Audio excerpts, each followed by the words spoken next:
You're listening to Bring Me the Axe. Brian White, one half of this morbid equation, and I'm joined as always by my co-host and brother, Dave White. Hey, Dave. Mm-hmm. How you doing over there? Well, thank you for asking. I am going to be honest with you. I am still struggling like most people in this country right now. Now, unfortunately, no, not like most people. Like a lot of people, I would say. I am struggling with feelings of disappointment and frustration, and quite frankly, I am appalled. I would describe my feelings as disgust and suspicion. Fair, yeah, good. Which is when I feel as though I am surrounded on all sides. I went to bed on Tuesday night, stayed up, watched Scanners 3 to kind of take the edge off the night. That was worth a watch. Keeping an eye on the polls. Got to a point where I was like, I'm tired, and I'm looking at these numbers, and I got a bad feeling about this. It's probably going to be Donald Trump.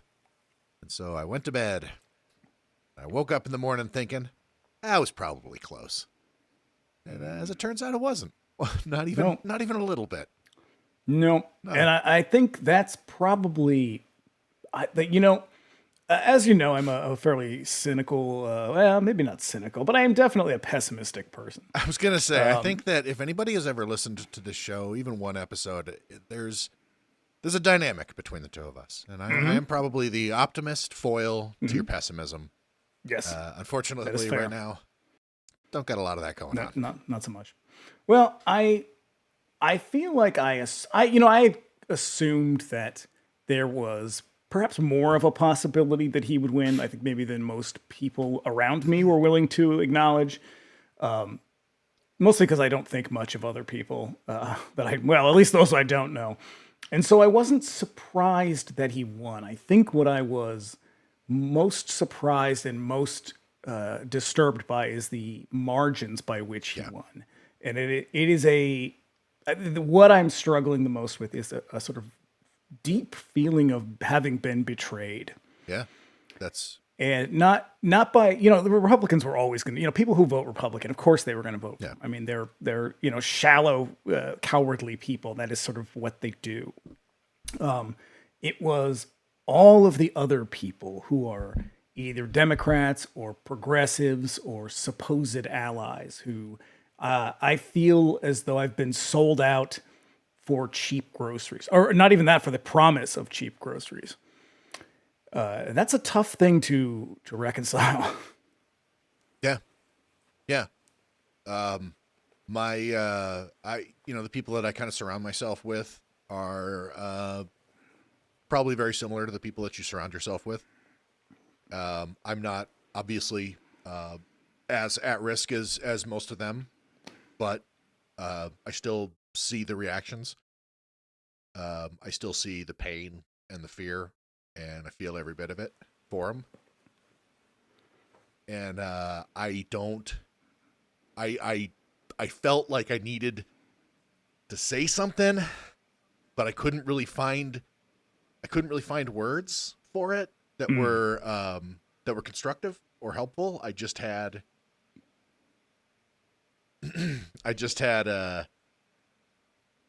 reaction, anger, stuff that I didn't want to kind of put out in the public. So yeah, I'm just kind of at a loss. You told me you had some people reach out to you, like listeners. I also had listeners kind of reach out to us and sort of like, which is sort of weird, struck me as unusual that in the absence of anybody else, you kind of reached out to a podcast host, which, I kind of understand. Yeah, I mean, I fully understand. I mean, I feel like the day of my first reaction was I need to hear from rational people, reasonable people who I trust. And I was like, God damn it, there really just aren't that many, because I didn't want to turn on the news. That was for damn sure. I avoided a lot of stuff. Like, it was kind of like that scene in Poltergeist where Diane Freeling opens the door to Carol Ann's room real quick and slams it shut because of the sort of like chorus of horror that comes out of the door for the split second. I made the mistake of like opening up Facebook, and it was just that. It was like, blip, nope, not looking at that today. I had to cut some people off that I had sort of met through recent sort of recent extracurricular activities who just couldn't help it but take a noisy shit on everybody's morning. And so, yeah, just, I don't know. Class act. Yeah, I don't know. Just in the... I guess don't really, I don't know. I'm kind of like at a loss for words, which kind of sucks because it's kind of what we do here. But yeah, I don't know. To everybody, I was just say to anybody who feels like your back's against the wall. I guess the only thing I thought about this, I've had many days to think about this. I guess the only thing I can really say is just, I don't know, adopt a militant stance. You know, yeah, let's not be react. Adopt a militant stance. Live for spite. Embrace the bitterness. I don't know. Live for revenge. That's what I got for you. Be safe. I very specifically have been trying to avoid a sort of reactionary response because it's obviously natural, I think, to be angry, and I have felt a lot of anger. I don't know that it's necessarily helpful, or at least it's not helpful when it comes to things like fear and anxiety. And like you, I've been sort of thinking, what can I say that could be helpful and hopeful? And I don't really have a lot. What I will say is that what I keep coming back to in my mind is that, as a queer person who grew up in the 80s and 90s, I sort of have a conceptualization of our history that is one of constant fighting and struggle, and that it sucks to have when that is your life and that is the sort of trajectory of your culture. It is always this battle, but I do think it's worth remembering that before we had a lot of institutional support and kind of like legal protections, we had to support and protect each other. And, that was punctuated by moments of joy and sort of success and excitement. And as much as it sucks right now, I do think that people who have always lived on the margins, they are remarkably resilient. We are remarkably resilient. And that's not nothing. And so I've been thinking of all the ways to sort of shrink my world and not rely on the sort of larger cultural institutions, and rather what is around me. And I mean, that's the best I've got. I think that it's probably more important now than ever to take very firm stands about things and sort of announce positions about things. And I think it's fair to say that both of us, or at least in this context, are very pro-feminist, pro-trans, pro-immigrant, enthusiastically so. But it's probably worth saying that again. And we sort of emphatically reject everything that the right wing stands for. Oh yeah. If we haven't made I got nothing. We haven't made it clear before, and I think that we've been fairly obvious about our positions in the past. I mean, that's where we're at right now. We're with you. I mean, for what it's worth, we're with you. And we're just a fucking podcast about crappy movies, but at the very least, I mean, ignore what I said earlier about the militant stance and stuff. That's the Mountain Dew talking. Oh, God. At the very least, I hope that we can be an oasis in a sea of shit, 90 minutes of your week that you can kind of 90. Jesus, you're lucky. I'm being so fucking generous with that one. Just that you can just have a fucking laugh with us for a little bit. Maybe celebrate some low culture that really deserves your attention. Yeah, the world sucks, but God damn it, we're gonna still be here doing our best to make you laugh. How the fuck are you the ray of sunshine in this situation? I am trying, believe me. Sid has taken all that I've got. Yeah. Anyways, let's shift gears. Let's sunny things up a little bit, shall we? All right. Hey, we practically grew up in neighborhood video stores, and the steady diet of utter garbage that those shops provided us with continues unabated to this day. And there's no one else I enjoy chopping it up with more about trashy movies than Dave. Just before we get into it, here's a little housekeeping. If you want to keep up with us between episodes, you can also find us on Bring Me the X, on Instagram at Bring Me the X Pod, and Dave's over there at That Queerwolf. Yeah, Follow us. We're fun. We have a good time. And I'm also on TikTok, doing them dances. Doing the Harlem Shuffle, doing the Super Bowl Shuffle. Didn't come here to cause no trouble. Nope, that one was right off the dome, too. I didn't have to think about that. I do. I love a Super Bowl shuffle reference.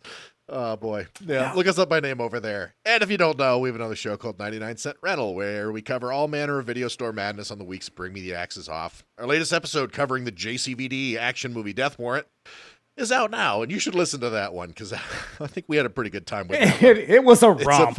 It's a journey. That movie is crazy. We'll be back next week with a look at the truly underground deep cut, the Beaver trilogy. So help me God. Mm-hmm. You can also contact us directly at bringmetheaxepod@gmail.com with any questions, comments, or suggestions. Do let us know if there's a movie that you love, would like to hear us give it the business. And if you would like to support us on Patreon, you can look us up over there at patreon.com/bringmetheaxepod. There's a couple of tiers. You can join there. Subscribers at the $5 a month tier can look forward to our bi-weekly X-Files, where we watch Pod Do You Think I'm Spooky? Mm-hmm. Yep, as well as my bi-weekly DJ show, Radio Free Haddonfield, which people seem to like. I was actually kind of surprised by that. I got some other shit kicking around in my head that's going to be coming eventually once I figure out how to make it happen. Now too, just like bonus stuff, just kind of throw at you, here and there. I mean, we make it worth your while for the $5 support you throw at us. Yep. Yeah. That's once again patreon.com/bringmetheaxepod. And lastly, if you like what you hear, you can subscribe to us wherever you get your podcasts. We're on YouTube now. Search us by name and subscribe if you prefer to consume your podcast that way. And you'd be doing us a favor by leaving us a 5-star review on Apple Podcasts and Spotify. So, I don't know, get to it. I don't know what you're waiting for. Yeah. You are precious and we love you. Yeah. And if you listen on YouTube, do us a favor. Give the episode a like. Leave a comment. We love hearing from you guys. And we do. I've heard from a bunch of you guys in the last week or so. And I do. Some of you guys have really, it validates what we do. You say some really nice things. And some of you listeners have thrown some recommendations for next year. Movie recommendations, and I'm looking forward to exploring some of those. Yeah, unless they were released by A24, in which case we will not be exploring. You know what? Actually, that's not true. That is not true. If you go back and listen to our 2023 roundup, an A24 movie was my favorite movie of the year, and you know what? Yep. This year, I know. This year, another A24 movie is probably going to end up my favorite movie of the year. So I think I need to stop fucking ripping on that label. Hey, you know what? Every once in a while, you fucking 100 monkeys at 100 typewriters, It was the best of times. It was the blurst of times. I just want to get all that way out of the way at the top of the show, because we're talking about a classic tonight, and it's going to be fun, because this is a good one. I really, really like this movie a lot. Yeah, I did too. I thought I had a lot of thoughts on this one. Me too. Me as well. It really kind of applies to some darker elements of my past, but here we go. There's not really a trailer for this movie. They didn't really make... They made trailers, but they certainly didn't preserve them in the way that trailers are kind of preserved these days. So I had to dig one up that's kind of a modern trailer, because I think the other one is just music. And like ladies screaming. Yeah, so here we go. Gentlemen,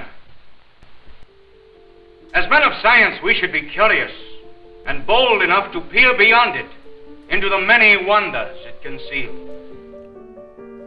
I shall not dwell today on the secrets of the human body, in sickness and in health. Today I want to talk to you of a greater marvel, the soul of man. My analysis of this soul, the human psyche, leads me to believe that man is not truly one, but truly two.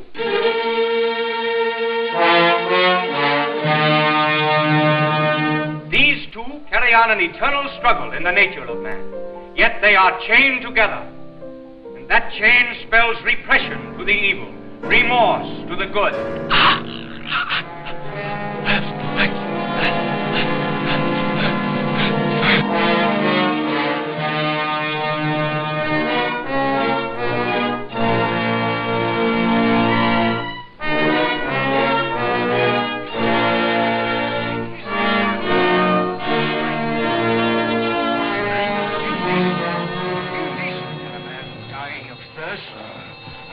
Water? Disgusting.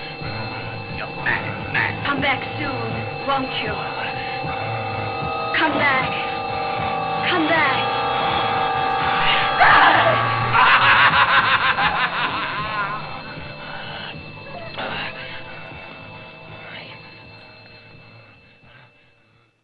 Not like the sound of whatever's happening at the end there. I know he's really getting down with that Mr. Hyde business. That's not a bad trailer. Not a bad trailer. It's some fan cut thing that they put together to, sort of one of those modern trailer treatments they give old movies on YouTube.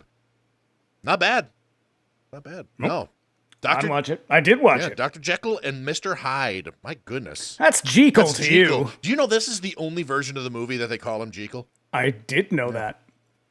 And that is, in fact, how it should be. But you know what? I'm going to call him Dr. Jekyll because I just can't do it. Because you know what? This is the very first time that I have ever fucking heard that. Because you know what? As much as I love classic horror movies, these pre-codes, black and white stuff, I've never seen this movie. I have. Yeah, this was a first for me, and I enjoyed the shit out of this movie. Yeah, I love that. I haven't seen it in a long time. And I think I enjoyed it a lot more this time than I probably did the first time. And the thing that really I was really surprised by, like right off the bat, the very first thing that kind of came to me as I was doing the research was I had always mistakenly assumed that this was a Universal. No. No, it was a competition of a sort. Yeah, it's like I think Paramount went bankrupt and... Paramount was, they were about to go bankrupt. They hoped that they could capitalize on the horror craze and sort of this would bail them out. It did not. It was still a huge success, but it just wasn't. It was a huge and then success. It ends up at MGM, right? Yeah, because they bought it. MGM bought the rights and all of the film negatives. Okay, hang tight on that detail because that is the most sinister shit I think I've ever heard. Yeah, that is some real petty shit. I can't fucking believe that detail. Unreal. This movie is a fucking tour de force of like primarily two performances. Fredrich March, unfucking real. Holy shit. It is, and I had forgotten, and maybe probably didn't even notice the first time I saw it, what a insanely physical performance. It's crazy. Especially towards the end. It's crazy. Even when he's just Jekyll, he's like he's all over the place. Well, also March was like a stage guy, so it kind of makes sense that he's really kind of projecting with his body and giving the camera. Oh yeah, he's doing it for the back rows every single time. But even Miriam Hopkins is crazy good in this. It is unreal. Yeah, she is. Yeah, man. Let's get into it. Let's talk facts here. Right. So this is whenever you look it up, it's mentioned that it's always like classified. This movie was released in 1931. It was not. It was released in 1932. Widely. It had its premiere on December 31st, 1931. But the wide release, people didn't see this movie until 1932. So I'm going to treat it as a movie from 1930. Some other movies that were released in 1932. They're pretty goddamn good. We get Todd Browning's Freaks came out in 1932. Heard of it? I watched that recently. That is a badass movie. Fantastic fucking movie. Holy shit, yeah. Dark as hell. Extremely dark. Oh my god. Fully taking advantage of the Hays Code, or the pre-code era. Fantomas was released in France. Yeah, yeah. We should look at that one up. Those Fantomas movies are very interesting. What do you know about that character? I've only ever seen one, and I think it was from like the 60s. Okay. Yeah. That not really a Fantomas movie. Oh, really in name only.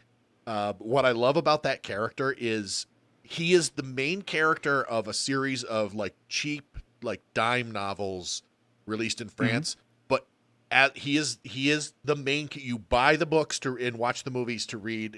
To travel with the adventures of Fantomas. He is a fucking serial killer, like a villain through and through. Nice. There's nothing heroic about him. The reason that everybody loved him in France is because all of his victims were rich people. Which nice. I fucking love. Yeah. And by the late 30s, things in France were a little bit. Get a little hot in Europe. Yeah. So we also got 1932 Island of Lost Souls, which I believe is the first awesome attempt to do Dr. Moreau. Yep. And it is really, really good. I think I would argue it's the only good Dr. Moreau movie. Oh yeah. The Richard Burton one's okay. Well, no, maybe not. It's not that great. We were almost going to do that instead of this. Oh, okay. Yeah. This seemed, I ended up choosing this one because this one is a lot sexier. It's sexy as hell. Oh my God. Yeah. Yeah. But Island of Lost Souls has some really great performances, particularly Bela Lugosi, who I don't think of as a great actor, and he's great in that. Yeah. Also in 1932, speaking of Universals, The Mummy came out, which is one of my favorites of the entire bunch. Like I rank that one very high. Like that is my least favorite. Really? I think we've talked about. I think we talked about that when we did Frankenstein. Frankenstein's my favorite. I think The Mummy is my second favorite, with the Wolfman being third and Dracula fourth. You forgot about my favorite, which is The Invisible Man. Oh, shit. Where would I put The Invisible Man? Because I rank The Invisible Man also very highly. I think that's a great movie. I might put that one third and Wolfman fourth, actually. Yeah, Wolfman's a little cheesy. And rounding it out, 1932, The Old Dark House came out in 1932. Yeah, hell yeah! Love that movie. Do go back and listen to our Old Dark House episode. I don't usually recommend going back and listening to our early episodes, as we were still kind of trying to figure it out. But that's, I think, one of the moments when we really did kind of figure out what we were doing. That's a really good episode about a really good movie. Yeah, and we put a lot of effort into that one, too. Oh, my God. The amount of research we did on that one was fucking crazy. Yeah. So our cast and crew, we were just talking about this. The director is a dude with a name who is, it's so much fun to say. Ruben Mamoulian. Yeah, Ruben Mamoulian. Just let it roll off your tongue. Ruben Mamoulian. Say it out loud. You'll be glad you did. Like a lot of the early film directors, he came in through the stage. Mamoulian's bread and butter was Broadway, directing some of the top-end productions like Porgy and Bess, Oklahoma, and Carousel. In 1927, he signed with Paramount to direct one of their early talkies, a movie called Applause. And never heard of it. A few years later, he turned out this one. With the exception of the rest of his career slipping slowly into mediocrity, eventually contracting with MGM and being fired over disagreements with Samuel Goldwyn. He was the original director for Laura. Yeah. But only for like 4 days. He sounded kind of like he was a bit of a pain in the ass, which I can appreciate in some ways, particularly when you're dealing with the fucking suits at a movie studio. But yeah. This is probably his most prominent feature. He's also best known for his 1940 feature when he releases Zorro, the very first Zorro talkie, which kicks off like one of the most popular IPs of that era, like straight up to the 60s. Just real boring shit. I don't know. I kind of like that Zorro movie. It's not bad. Oh, Zorro the Gay Blade? Not that one. Though I do like Zorro the Gay Blade as well. It's very funny. He also directed Queen Christina, which was pretty successful. Yeah. Definitely had a few hits, but like he sounded like he was very difficult, and eventually the studios were like, as much fun as your name is to say, I think we're good. It's not enough. Your name, Mamoulian, cannot carry the team. You gotta go. You gotta go, Ruben Mamoulian. So yeah, as we were saying up top, our cast is led by Fredrich March, who is a prolific leading man of the Golden Era. This picture falls early in his career. Is ostensibly his best performance and best known, despite dozens of roles from the 1920s straight up to his death in 1975. Yeah, he did a lot of kind of leading man romance shit. Yeah, though. A lot of melodrama, real throwaway Douglas stuff. Sirk type stuff. But not even of a Douglas Sirk quality. It was all he's in the Best Years of Our Lives, which is real, it's pretty fucking hammy and dramatic. Yeah. He's in Inherit the Wind, which is also sort of similarly silly and over the top. Yeah. He and his wife, Florence Eldridge, were founders of the Hollywood Anti-Nazi League in the 1930s, which seems pretty apropos for today. Mm-hmm. Because of this, they also... A really sad story about this, though. Did you know the story about him and how he got, recently branded a racist? No.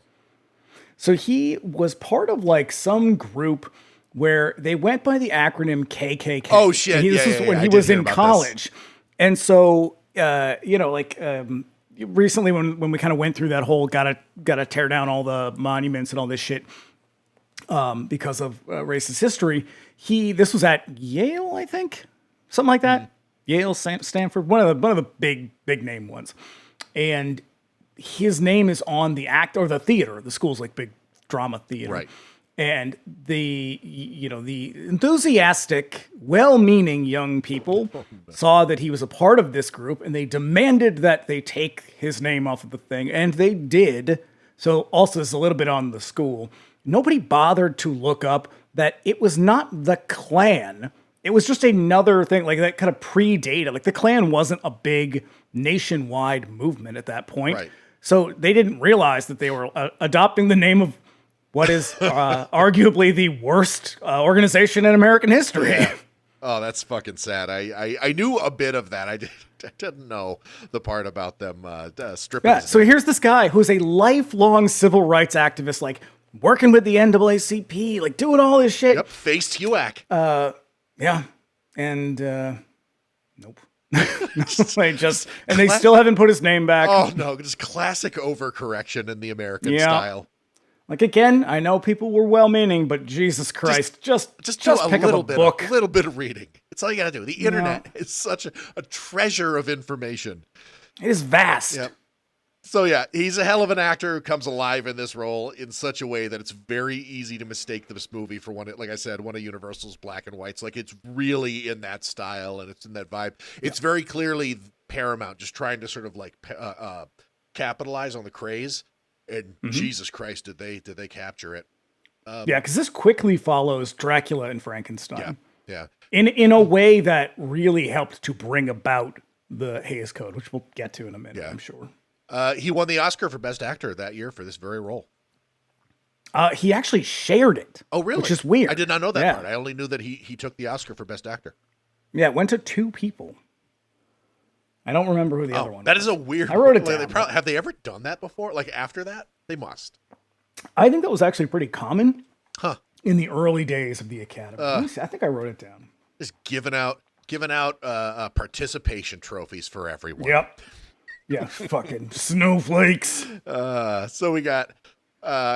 we said Miriam Hopkins in one of her earliest roles. Following this picture, her career turns sharply upward, leading to a highly publicized but probably bogus beef with Bette Davis, who seemed to have nothing. Probably not bogus, actually. I don't know. Bette Davis seems to have nothing but nice things to say about her. She's like, what an actress and shit.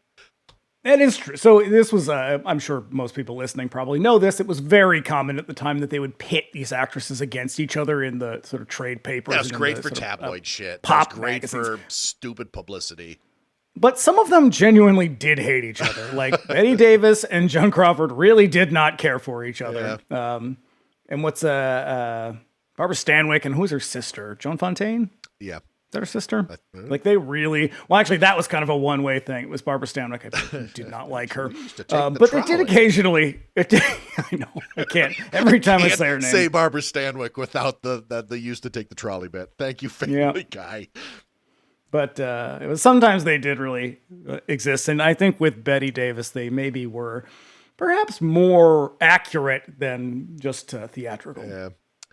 Oh, yeah. Anyways, she takes on a bit of a hiatus from acting in the late 40s, or in the 40s. In the late 40s, she returns and becomes she's in the children's hour. I was going to say she becomes kind of like a darling of the kind of rising, like new made for TV movement that was coming around with like the Chevrolet Playhouse and like the Folgers. Yeah, she's in a shitload of that stuff. Yeah. Yeah. But yeah, she was in the children's hour in I think the 50s or 60s. Yeah. She's really good in that. Yeah. And she was also known around town for throwing these highbrow parties that were attended by intellectuals and artists, which I think is very interesting. So, yep. And closing it out, we got Rose Hobart, unceremoniously blacklisted by HUAC. Hobart was an early advocate for and was an official for the Screen Actors Guild. When faced with the committee, she read a prepared statement for the panel that was more or less a middle finger to the fascists in charge. Even though she never worked in film again, she went on to great success on stage and television with a regular role on Peyton Place. Listen, I'm going to take a stand right now. This podcast is firmly anti-HUAC. We're just going to plant a flag right now. Fuck you, HUAC. I'm going to be brave. I'm going to say it out loud. Bring me out in front of that committee. I'm going to tell them what's what. That's right. Yeah. Anyways, be like Rose Hobart. Never yield. Fuck everybody. So we got some taglines. We got a bunch of them because they rule. Usually I just kind of like try to trim them down to ones that I can find on posters. But like this was a very interesting time in film where usually the theaters screening the movies were responsible for kind of coming up with the marketing materials. And so a lot of these come from like regional marketing pushes. Like the theater would put up a poster and it would say this, and some of these are fucking fantastic. Oh, yeah. Wait till we get to the reviews because they are equally great. Oh, that's awesome. Okay, here we go. Is a man a murderer when he kills his own soul? Love it. Love it. Fantastic. Here we go. Before your own eyes, a man turns fiend. I like that he just turns fiend. He turns fiend. He Not, definitely he does turns not a fiend. fiend. He sure does. Yeah, like I don't know how else I would describe it. He turns fiend. Here's another one. The weirdest yet most romantic theme ever played by Fredrich March. A wonderful lover by day, at night, a monstrous maniac. Jesus, it's wordy. Yeah, it's long, but worth it. Now here's another one, and this one's great. The picture that makes Frankenstein a bedtime story. For pussies. Oh, fuck you. You were scared of Frankenstein?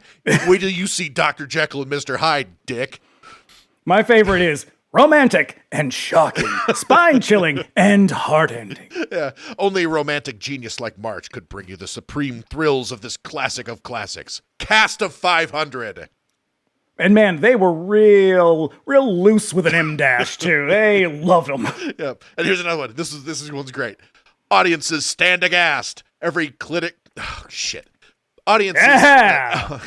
Jesus Christ. Zing. Audiences stand aghast. Every critic acclaims it. Greatest thriller ever made.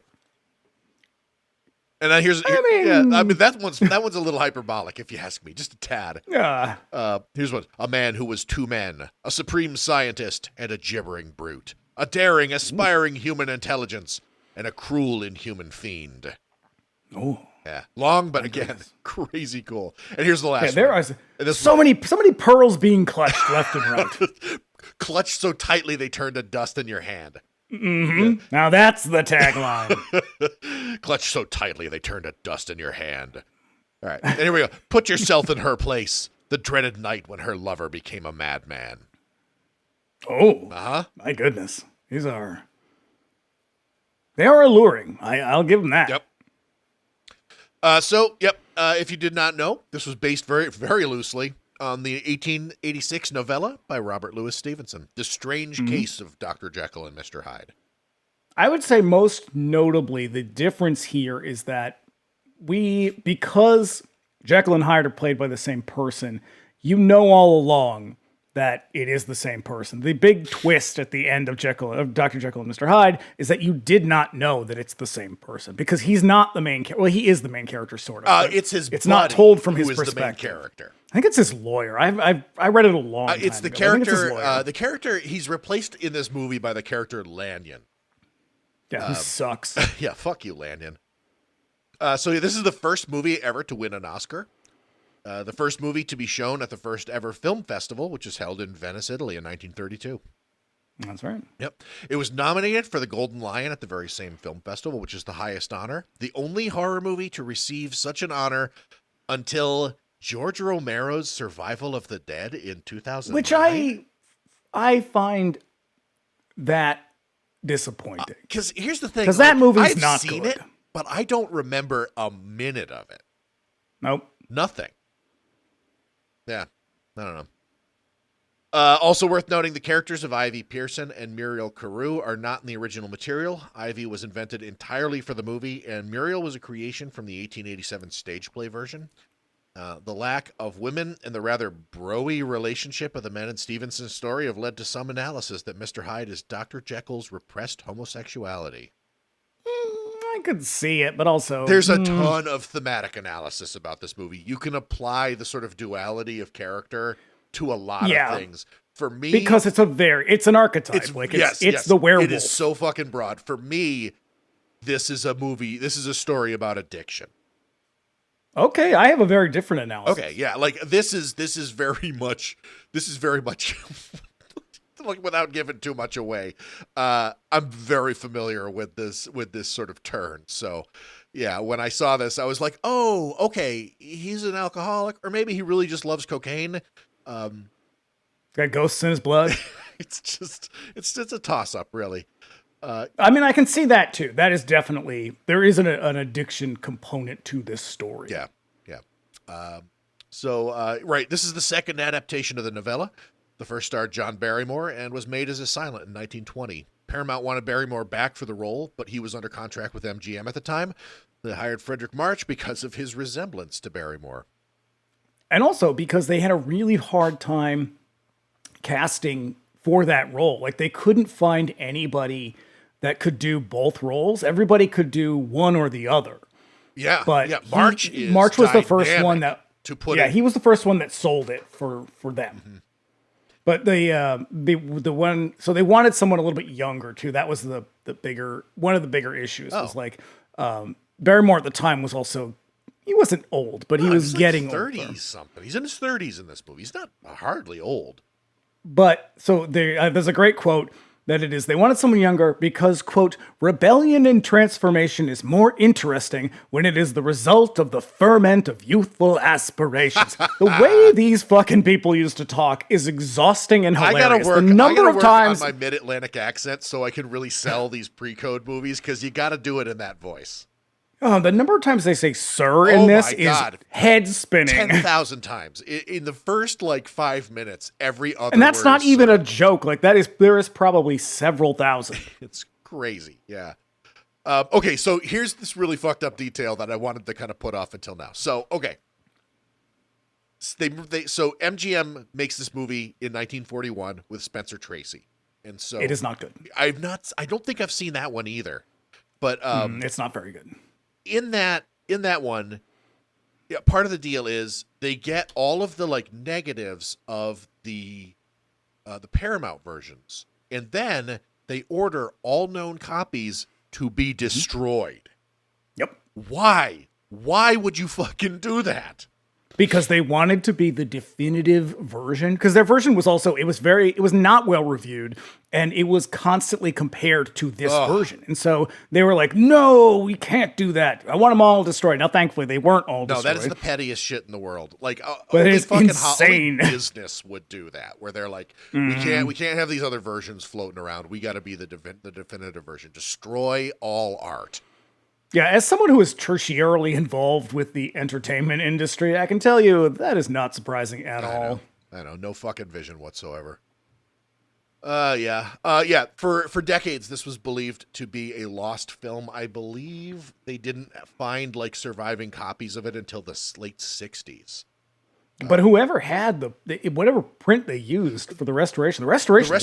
Just on this standard Blu-ray that they got out from MGM is really good. It's a very good looking movie. I love it. It's a great looking movie, and especially just the technique, the craft of making of filmmaking is really on display in this movie. Mamoulian was a very talented filmmaker. Some of this shit. Carl Strauss too, though.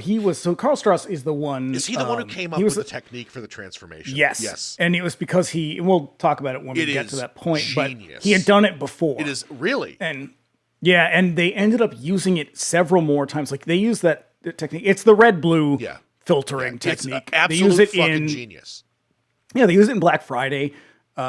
He used it in Ben-Hur originally. Really? Okay. No. The original Ben-Hur. Yeah, not the Houston one. He I think had a lot to do with it, because you can see Mamoulian's history as a stage director. You can see a lot of that, and you can see a lot of the silent era. Yeah, this is very much, you can tell that a lot of the crew came from the silence, and I think a lot of them even were they went back to the point where New Jersey was where they were making all the movies at the time. Oh, so they're out there making fucking Edison movies? Yeah, they go back that far. But this is very much a movie that is right on the cusp of sound pictures, even though they'd had sound movies for 4 years at this point. They were making movies for the kinetoscope.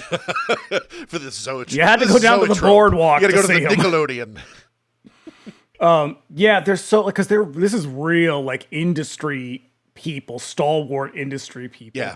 But it is a massive production. The sets are crazy in this movie. Yeah. 35 historically accurate full operational sets. There's 81 actors in this movie. There are more than 500 extras. At one point, Paramount contracted a second director, a guy named Robert Lee, who was a pretty well-known director. He left his position as a director with them to become an AD because the production was so arduous and it was so massive that they were like, we can't fuck this up. That's crazy. You get in there and help him. Right. I believe it was budgeted at $500,000, in 1931 money. Yeah, that's a shit. That's a lot of fucking money. Like I think Dracula, which was made like just like this, well, was probably like a year before. I believe that's a budget of like 100 or 200,000. I think it's 200. Yeah. So yeah, and this movie looks like $500,000 in 1931 money. Like it is a very good looking movie.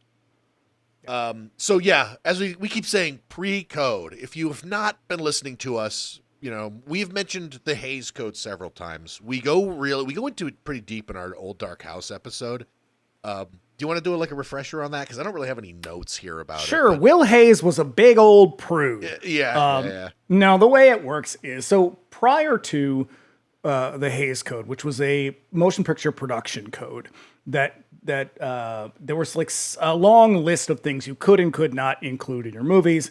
And they mostly had to do with sex and violence. And a lot of that came out of, this was during the Depression. The Catholic League. Well, it was. So it was coming off of the Depression era. And also at the time, a lot of how films got censored had to do with like local groups, like, you know, in like New York or in Chicago. And it was a lot of women's groups and religious groups. That's what was driving them. Because these were people who had a lot of time to devote to this. I don't mean like they're fucking lazy. Like they had, you know, most women didn't work. So they had like women's groups, and they were like civic groups essentially. And they would take up these causes. And it was a lot like, I don't know, a million fucking moms asterisk, but, it's that kind of thing where they would like write lots of letters, like we don't want you showing these. And so the local theaters, which usually were small chains, like franchises, they would have to respond to these people. And so there would be liaisons at the different studios who had to work with them to figure out what they could and couldn't get away with. But this became, by the Depression, people were getting really angry and frustrated because of the circumstances that they were in. And they kind of shifted a lot of that frustration and anger to blame someone or something. And of course, it was vice. It was sex and violence and drugs, which was essentially, and sort of perversion broadly. Yeah, it's like the earliest, I mean, there are probably instances of this that go way back. I mean, as far as there has always been just like consumer media, there's probably been somebody out there pissing and moaning about trying to pass laws and like make legislation about it. But like, They do it again in the 50s with comic books. They do it again in the 80s with heavy metal. They do it again in the 90s with video games. Like there's always it's somebody crying moral panics and something. outrage. Yeah. Any time there is a new technology that gets introduced into the mass culture, people kind of get up in arms about how it's going to affect the children. Yeah. And all that really is it becomes a screen onto which they can kind of project their own anxieties. And at the time, a lot of their anxieties had to do with money because it was the Depression. Yeah. And so what comes out of that is it all gets too messy and complicated. And so the industry finally says, we need to like come up with a standard for this because this is driving us fucking crazy. They were getting so many letters because usually like I would think like a large business like a movie studio, and these were like monolithic enterprises. Like they would, there were three. They could probably like just ignore these letters, but they couldn't. They were like bags full of letters from like incensed people. And it was like you couldn't make one version to show in New York and another version to show. Like it was getting way too expensive and too annoying. And so they said, we're going to hire this guy who is a big old ninny and he sucks. His name is Will Hays. And he's going to work with all the studios, and they come up with this long list, which is basically like, you can't have ladies with pants. You can't have dudes kissing other dudes. Like, it's the basic shit. It's a long list. It's very explicit in some instances, and it's really kind of loosey-goosey in others. Like, some of them are very explicit. Like, you can't fucking kill somebody on screen. You certainly can't kill a cop. You can't have the bad guy win. If you have a character who takes a dark turn, they have to have some kind of comeuppance in the end. Yeah, this is all about moral outrage. Yeah. And so you could have homosexual characters in your movies, always men. Not always, but mostly men. But it had to be, they were either a sort of source of derision or humor or they had to serve a moral purpose. So in the end of the movie, they kill themselves. So that's usually where that trope essentially comes from, is that if you wanted to include this character, they had to die in the end or repent in some big, religious way or whatever. Yeah. Obviously, my tolerance for this bullshit is real thin right now. So I'm being a little flip about it, but it is that explicit. I mean, it does say that if you're going to include these sort of moral degenerates, that they have to serve this moral purpose. They cannot be successful. They cannot be happy. They cannot promote this deviant lifestyle. Yeah, it's sexist. It's homophobic, and it was also very racist. One of the very explicit items on the list was a black man cannot be in love with a white woman. Like, you could not have that sort of stuff. So yeah, it sucks. And it results essentially in like an entire industry shift, because like before this, like the Roaring Twenties resulted in like a lot of crime movies and particularly magazines like True Detective, shit like that, Most Wanted, stuff like that. That was just like all about these criminals who were just running wild, eluding the cops and stuff like that. And so, and it is quite explicitly, it is a direct response to that, to the kind of libertine attitudes of the 20s. Yeah, so you stop seeing these movies like Little Caesar and like White Heat and stuff. That stuff might actually be postcode. But no, I think White Heat, I think is like late 20s, early 30s. Okay, so I'm still in the zone. But then there's this sort of like massive shift towards movies that can just easily pass the code, and nothing really gets past the censors better than Westerns. And so there is this massive proliferation of Westerns overnight, because also super easy to make a Western in California. Well, it's also worth pointing out that a lot of this stuff comes out during wartime. And whenever we need to rely on sort of a pro-America rah-rah message, there's no better way to do that than cowboys and Indians, despite the realities of that story. Yep. And so that's why, whenever Americans were feeling uncertain about their identities and sort of moral position in the world, they would turn to these supposedly valorizing stories. That's why you get so many war pictures. That's why you get so many Westerns. And you have the sets for them already. You may as well just fucking crank them out. And those movies suck. They're so bad. I'm not I can't think of a black and white Western that I really like. I really don't get interested in Westerns until the Italians start making. Well, and the American Westerns don't get, The Man Who Shot Liberty Valance is interesting. I don't know if it's good, but it's interesting. Man from Laramie's pretty good. And then you start to get the Wild Bunch and shit like that. Yeah. But The Searchers, fuck off. Anything with John Wayne can suck my dick. Oh God, he's such a piece of shit. Oh boy.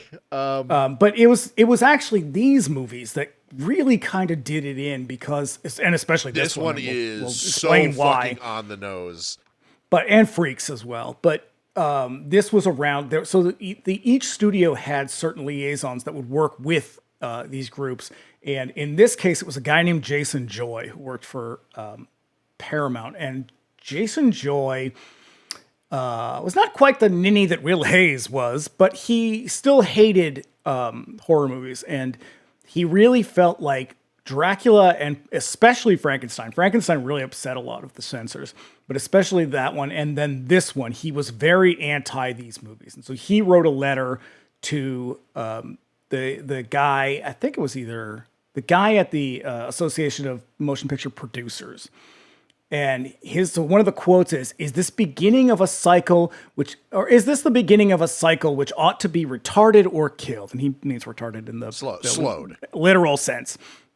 And he kind of goes on in this letter to just be like, these are immoral, and we're promoting these things, and we're giving children nightmares. Because again, it's always about children. It always comes down to fucking, drag queens reading books to kids or whatever. Yeah. And so you could see that it was kind of an inside job, that they were really there was a lot of public pressure from these, women's groups and religious groups. Always a fucking religious group. Always with the Jesus. Mm-hmm. And so Joy, he was kind of he was like a 1930s Roger Ebert. He really, he had no regard for these movies. He thought they were lowbrow. He hated the sex and violence that was depicted in them. And, you know, but it's like, you know, why can't you just let adults decide what they want to watch and fucking get out of it, man? Yeah. Somebody's got to watch out for them. And who won't somebody think of the children? Oh, yes. Yeah, it's a real Helen Lovejoy kind of moment here. That's two. And so it's, you've got people on the outside putting pressure on them, and you've got these people on the inside who are undermining the filmmakers. And they all fucking hated these people. Like, you know, even back in the 30s, there weren't a lot of what we would consider auteurs, but they were professionals, and they took a lot of pride in what they did, and they took it seriously. And so to have these people come in and be like, no, you got to cut this, and no, you got to cut this. It's like everybody fucking hated these guys. Oh my, yeah, I'm sure. I mean, it's 100 years later, and I still hate them. So I'm sure that these directors were getting notes from the studio fucking daily, and among these notes were, "Oh, this is way too spicy for the public," which must have just been incensed. Like, just must have made them crazy.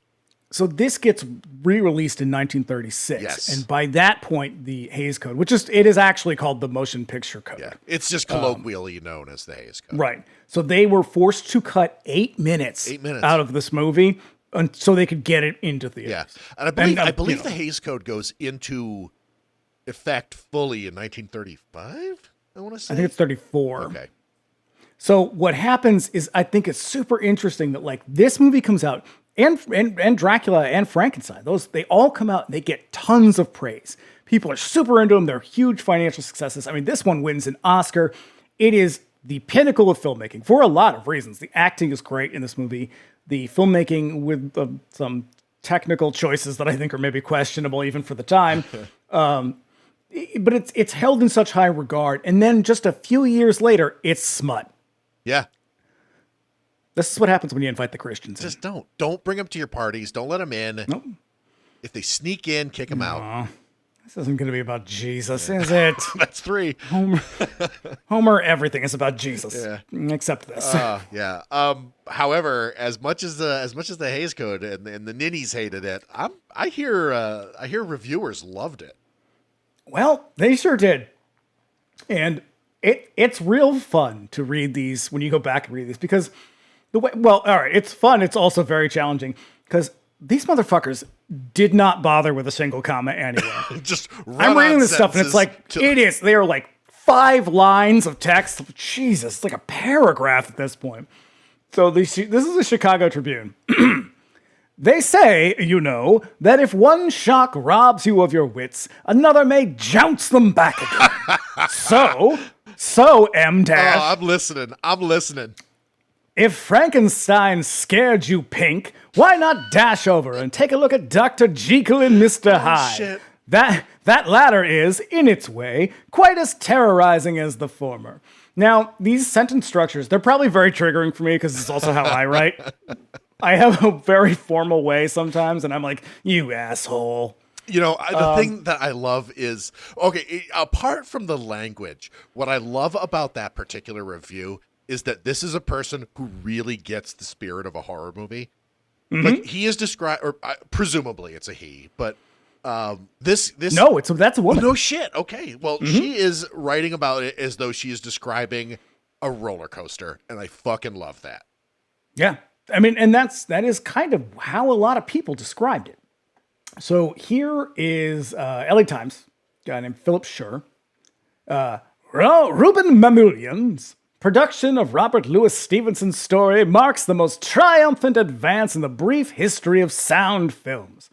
As artistry, no comma, it is magnificent. As spellbinding drama, no comma, it will cling to you for hours afterwards.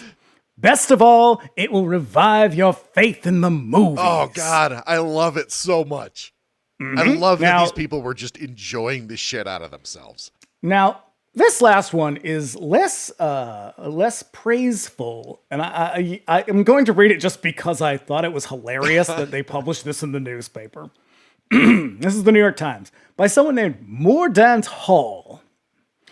The producers have seen fit to include both a romantic theme and a sex influence in the course of the narrative, And toward the end, one is apt to think that this story is to be given a happy ending. But this does not happen, for after having committed several murders, including the slaying of Ivy Parsons, Oh my God! Hyde runs amok, wielding a heavy stick, leaping up on desks and shelves, and hurling vases at his pursuers until a Scotland Yard sleuth sounds his death knell with a bullet. But why go to the movies now at all? I was gonna say it's like that dude was writing this podcast. Yeah. Oh my God. God. They just put it all out there in the fucking review. Listen, this movie is great. Here's how it ends. Fantastic. It really was. And so, by and large, it was very well reviewed. And it was a big financial success. I love it. I do. I love those reviews. They're so flowery. Movie reviewers now could really stand to go back to that kind of just purple prose. I mean, they can be very stuffy and very formal, but when you see everybody sort of embracing a movie in this way, you get these people who you can tell they're so enthusiastic about it, where they're like, yes, movies, and everyone's on their feet clapping. Oh yeah, because I mean, this was like when they go to the fucking movies in Annie and everybody's like dressed up and shit. Like, yeah, everybody's running away from the train coming at them.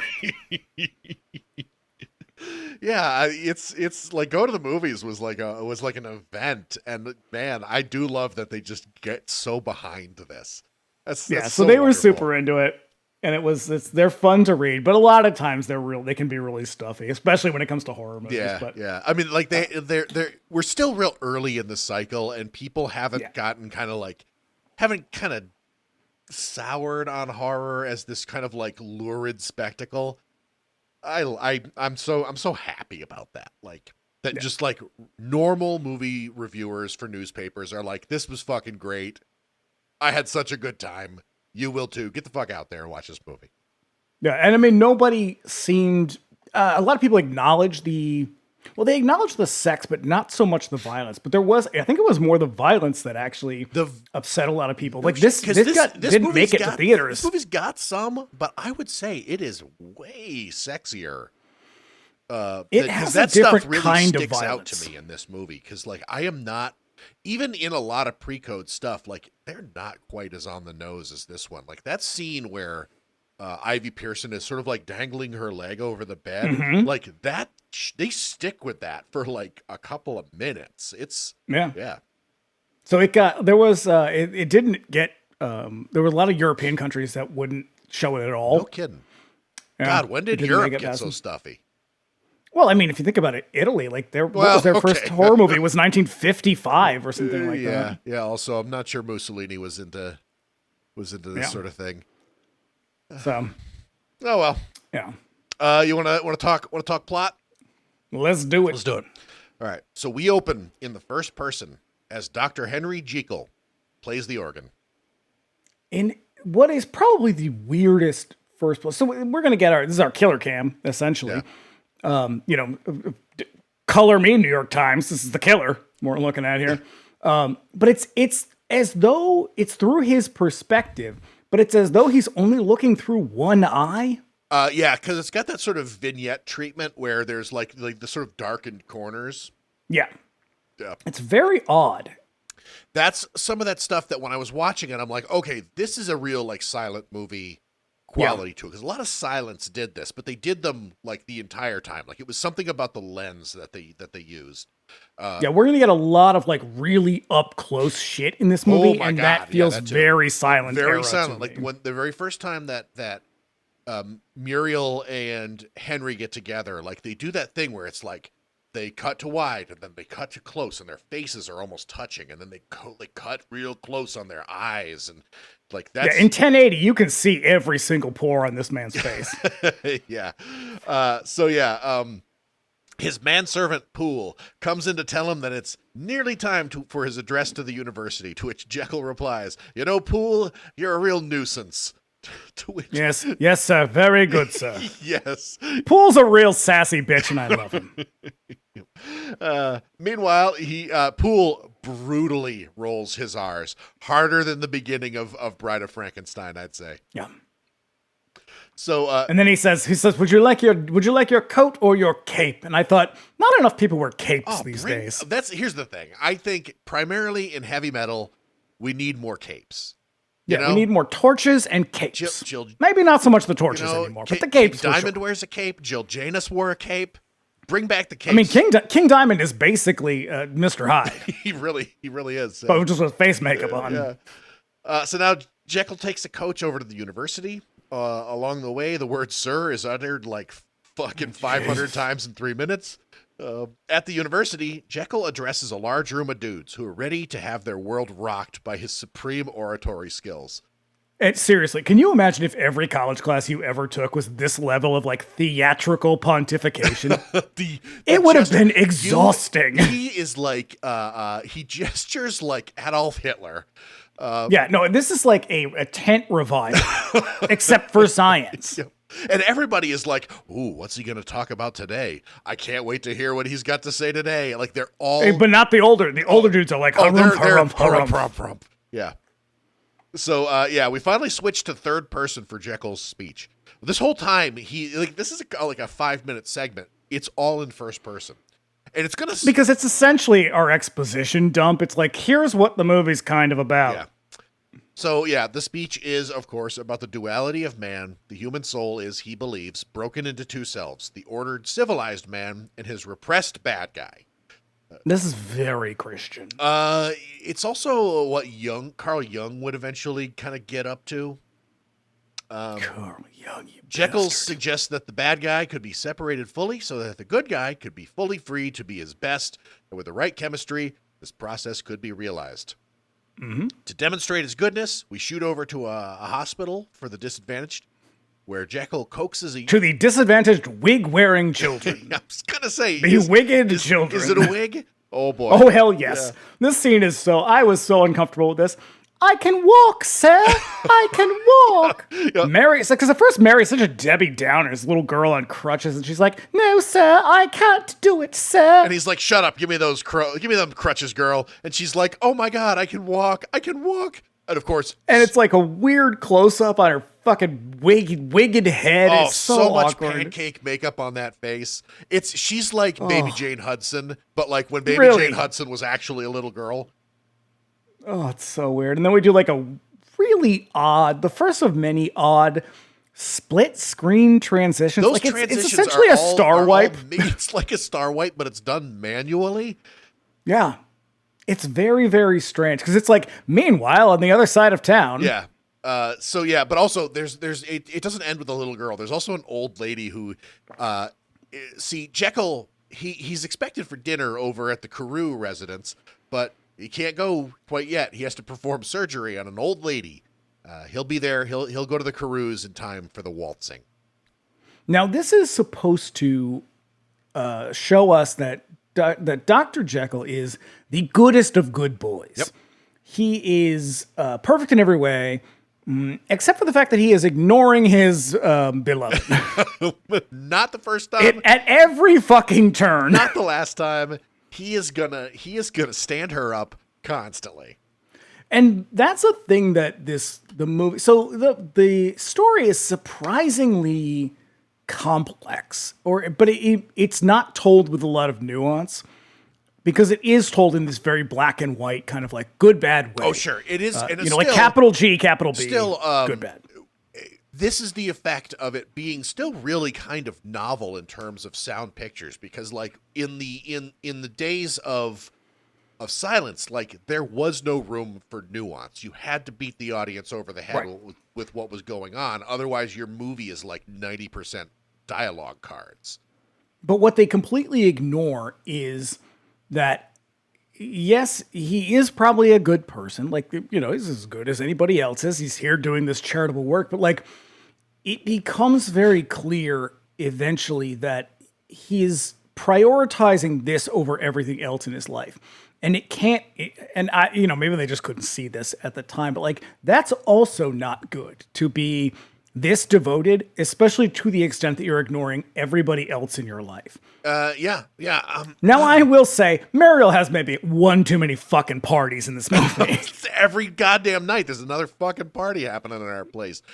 But like he seems to always have an excuse to not be there, to the extent that one might question, does he want to marry this person? I know. He doesn't even seem to want to go to dinner with her. Honestly, I would say that like maybe he's putting it off because her father fucking sucks. Yeah, he does. Yeah. And there's just no way around it. Like you got to deal with this guy. Yeah. And he doesn't like his what's his name? He's the D. I can't remember his last name. Danvers, but I just keep calling Danvers Carew. I keep calling him the General because he's Brigadier General. Brigadier General Danvers Carew. Now, he also does not appreciate that Dr. Jekyll is giving his time to the poor, because he basically is just like, nonsense, my dear. Poor people are a drain on society. Right. And especially the fact that this is the free clinic that he does it at, and he just cannot fucking believe that he's giving these people free health care. And again, class is going to play a very important part in this story. Oh yeah, because when Hyde shows up, man, does he fucking hate these rich people. Mm-hmm. So yeah, you kind of. I mean, if he wasn't such a menacing bastard. Oh, I know. Right. I'm not necessarily not on his side. It's just maybe leave the ladies alone. Mm-hmm. So yeah, at the Carews, we meet Muriel Carew, Jekyll's fiance, and her father, as we said, the Brigadier General Danvers Carew, who, like we said, sucks. Jekyll arrives late, missing dinner, but he's just in time for dancing. They waltz a bit before retiring to the garden, where they banter some, Jekyll declaring his love for Muriel in the most flowery language. And she says, do you talk to your patients this way? And I thought, I certainly hope not. That would be wildly inappropriate. Why, you might lose your license for that. Yeah. And then the topic of conversation turns to their marriage, for which Henry is tired of waiting for. And this is where we get those weird, like those super weird close-ups. Yeah, so this is it. First of all, I this is a point where I really wanted to point out, like, the sets in this movie are crazy. They look like city streets. They are the insides of these like palatial mansion estates and shit. Like, it's wild what they built for this. Like, and I wonder how much of that had to do with the fact that Frankenstein and Dracula were so successful. Like, if you wanted to match that or compete with that, you really couldn't phone it in. No. You really do got to push it. But again, like I said, these are like old silent guys who worked with like D.W. Griffith and shit. And like his sets may as well have been actual cities in like Egypt and shit. Like, the scale, except they weren't. They were just dumbass sets that clogged up the streets of Los Angeles for like 50 fucking years. Yeah, basically, it's the scope and scale of filmmaking at this time was like they were still kind of trying to find a way to kind of scale it back and make it reasonable. Because like in the past, if they needed like an ancient city, they'd build an entire ancient city. I mean, that is literally where we get the term white elephant from. Yeah. So, but this is also, as Jekyll and Muriel are talking, this is where the thing where like it starts, like wide shot of them in the garden. Then they're sitting reasonably close to one another as he's, doing his I love you stuff. And then they cut to them really, really close together, like noses almost touching as he continues to do this. And then they cut again to her face and then his face and then cut to close-ups on the eyes and stuff. Like, it is tighter and tighter. I wonder, is this supposed to convey intimacy, or is this supposed to be a kind of POV shot, which would also convey intimacy? I think so, because there is a lot of visual storytelling in this movie. Tons. So I would imagine that this was meant to sort of really kind of bring you into their world, like get you right down on their level, where they are literally looking into each other's eyes. And like, because we're constantly like swapping between first person and third person, like this is another one of those moments where it's like really putting you right into the action, so that you are Jekyll, you are Muriel as well. Like it's I think it's clunky. Oh God, yes. It doesn't exactly work, but I like the idea because that's trying to be conveyed. There's no concept of interiority. Everything is a cudgel. Oh, yeah. Like, and interiority is notoriously hard to film, or if not impossible to film now. And like, they just had there was none of that then. It was just like, well, how do I convey that they're staring lovingly at each other? Well, we just jam the fucking camera in his face and look at his eyes. Yeah. Yeah. So now after the party, Jekyll asks the general to move the date of their wedding up.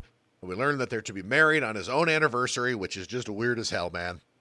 Mm-hmm. And he says, how about a little decent observance? And my note says, eat a bag of dicks, you old gas bag. And Muriel's father says, I presume I have some rights in the matter. And it's like, no, you Nope. fucking don't. Now, I'm going to argue, this is my interpretation of this film. It begins here. Because Jekyll it's not only that he doesn't have any time for this Victorian bullshit. It's also that he doesn't understand why he should. Like, he is a young upstart. That is made very clear from his scientific peers that he is impatient. He wants to rush to the future. But it's not just that he wants to marry her. It's that he doesn't understand these sort of norms, these social norms. He thinks they're very outdated, and he doesn't really want to have to contend with them. But he knows that if he wants to be with this woman that he loves, he has no choice but to contend with them. Right, yeah, because his whole thing, like right up here, we are establishing character, and every single thing about Jekyll, up until about I think the first time he really turns into Hyde, is a rejection of these kind of modern notions of sort of social norms. And this is, I think, part of a subtlety that's not really found elsewhere in the movie, and it's really kind of a quality of Stevenson's storytelling, is that he has to repress this. He has to keep this part of him out, because he is ultimately based entirely on his place in the university and his position as a doctor, and even in this like massive house that he lives in. Like, he is a part of this society, but the part of him that wants to break free and really kind of smash those norms is the part of him that he has to kind of push down and out, which is what manifests when Hyde finally comes out. Right. So here's how I was sort of viewing this. Well, not initially. I actually came to this a little bit later. But that he is willing, and I think this is maybe where some of that kind of latent homosexuality take kind of comes from as well, is that he is someone who is desperately trying to fit into this world. And the only way he can really see to doing that is by literally removing this part of him. And he is willing to do that, unfortunately, to devastating effect. But that he is willing to go to incredible lengths to get rid of this part of him or suppress this part of him in order to fit in with society, because he knows that this part of his personality is the one that causes him so many problems. It's the one that is standing in the way of, him being accepted by Danvers Carew. Yeah.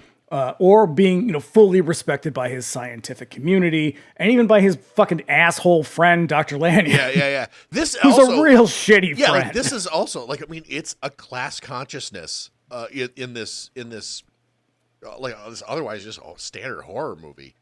Right, like you could read that in a million different ways. You could read that as a gay person who, knows that it's socially unacceptable, and so he has to get rid of that part of him. We still see it now with like gay conversion bullshit. You could do it, in terms of addiction. Like, how do I get rid of this? Like, it's all of that. It's like, this part of me keeps me from being normal. I have to do away with it. And the reality is that they all felt this way. Yeah.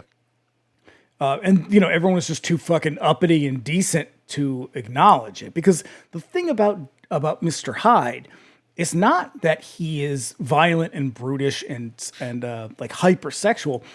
His interest in those things is totally normal. It's that he has no fucking guardrails. Yeah, no, he has no boundary at all. He is pure, like unbridled everything. Yeah. He is the id run wild. Right, he goes too far. It's not that he's interested in women and likes sex. It's that he is interested in women, to a very, very terrible degree. He doesn't know when to turn it off. Yeah. Well, he can't turn it off. No. So on the way home, Jekyll and his friend Lanyon talk about his particular approach to science, which is to say, pushing boundaries and discovering the unknown. Lanyon harumphs at him some more. Lanyon plays it safe. No curiosity. Perfectly comfortable with the safe and predictable, which is a pretty shitty scientist, if you ask me. Yeah. To which I say, boo, Dr. Lanyon, boo. Yeah. So, yeah. Oh, also, fucking rat. Anyways, their discussion is cut short when they come upon a dude roughing up a young lady down an alley. Jekyll runs up and punches the guy and then helps the young lady up to her apartment. Now, it's interesting. There is no big to-do about him punching a guy who is beating up a lady. No. So this is acceptable violence. Yeah. Because Hyde is going to be another kind of violence. Yeah. Hyde is again, he's a little much is really what it comes down to. So once she's settled down and is in bed, she immediately... Well, he doesn't, because he shows up and then she literally says, I'm going to faint, and then she drops into his arms. Yeah. Once she's settled and it is in bed, she immediately starts... I'm going to try that. I'm going to try that with people just in the street. See how it goes. Hey, everybody, I'm going to faint. Excuse me, ma'am. I'm going to faint. I say 10 times out of 10, I hit the ground like a fucking sack of potatoes. Yep. And so she immediately starts coming on to Jekyll. Whew, she is thirsty. And will not take no for an answer. He tries to get her to go to bed, get some rest, but she puts on the... She tries to get him to go to bed, if you know what I mean. She puts on the charm, taking off her stockings and garters, playfully throwing them at him. And then when he goes to check on her one last time, she grabs him and pulls him into bed with her, kissing him. Now, it must... My notes literally says, oh my. Let's just say that in the fucking George Takei voice. Oh my. So...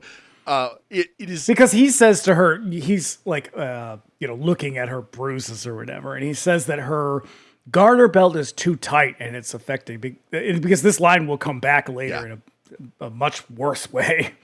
Right. It should be noted that she gets naked in this scene. Yeah. Yeah.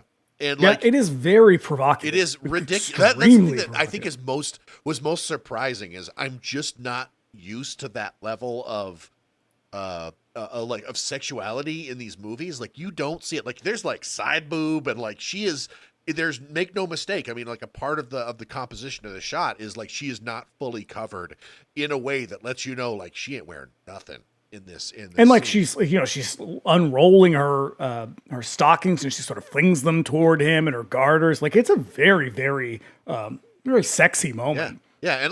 And the thing is she's a very attractive woman on top of it. So, and he gives in.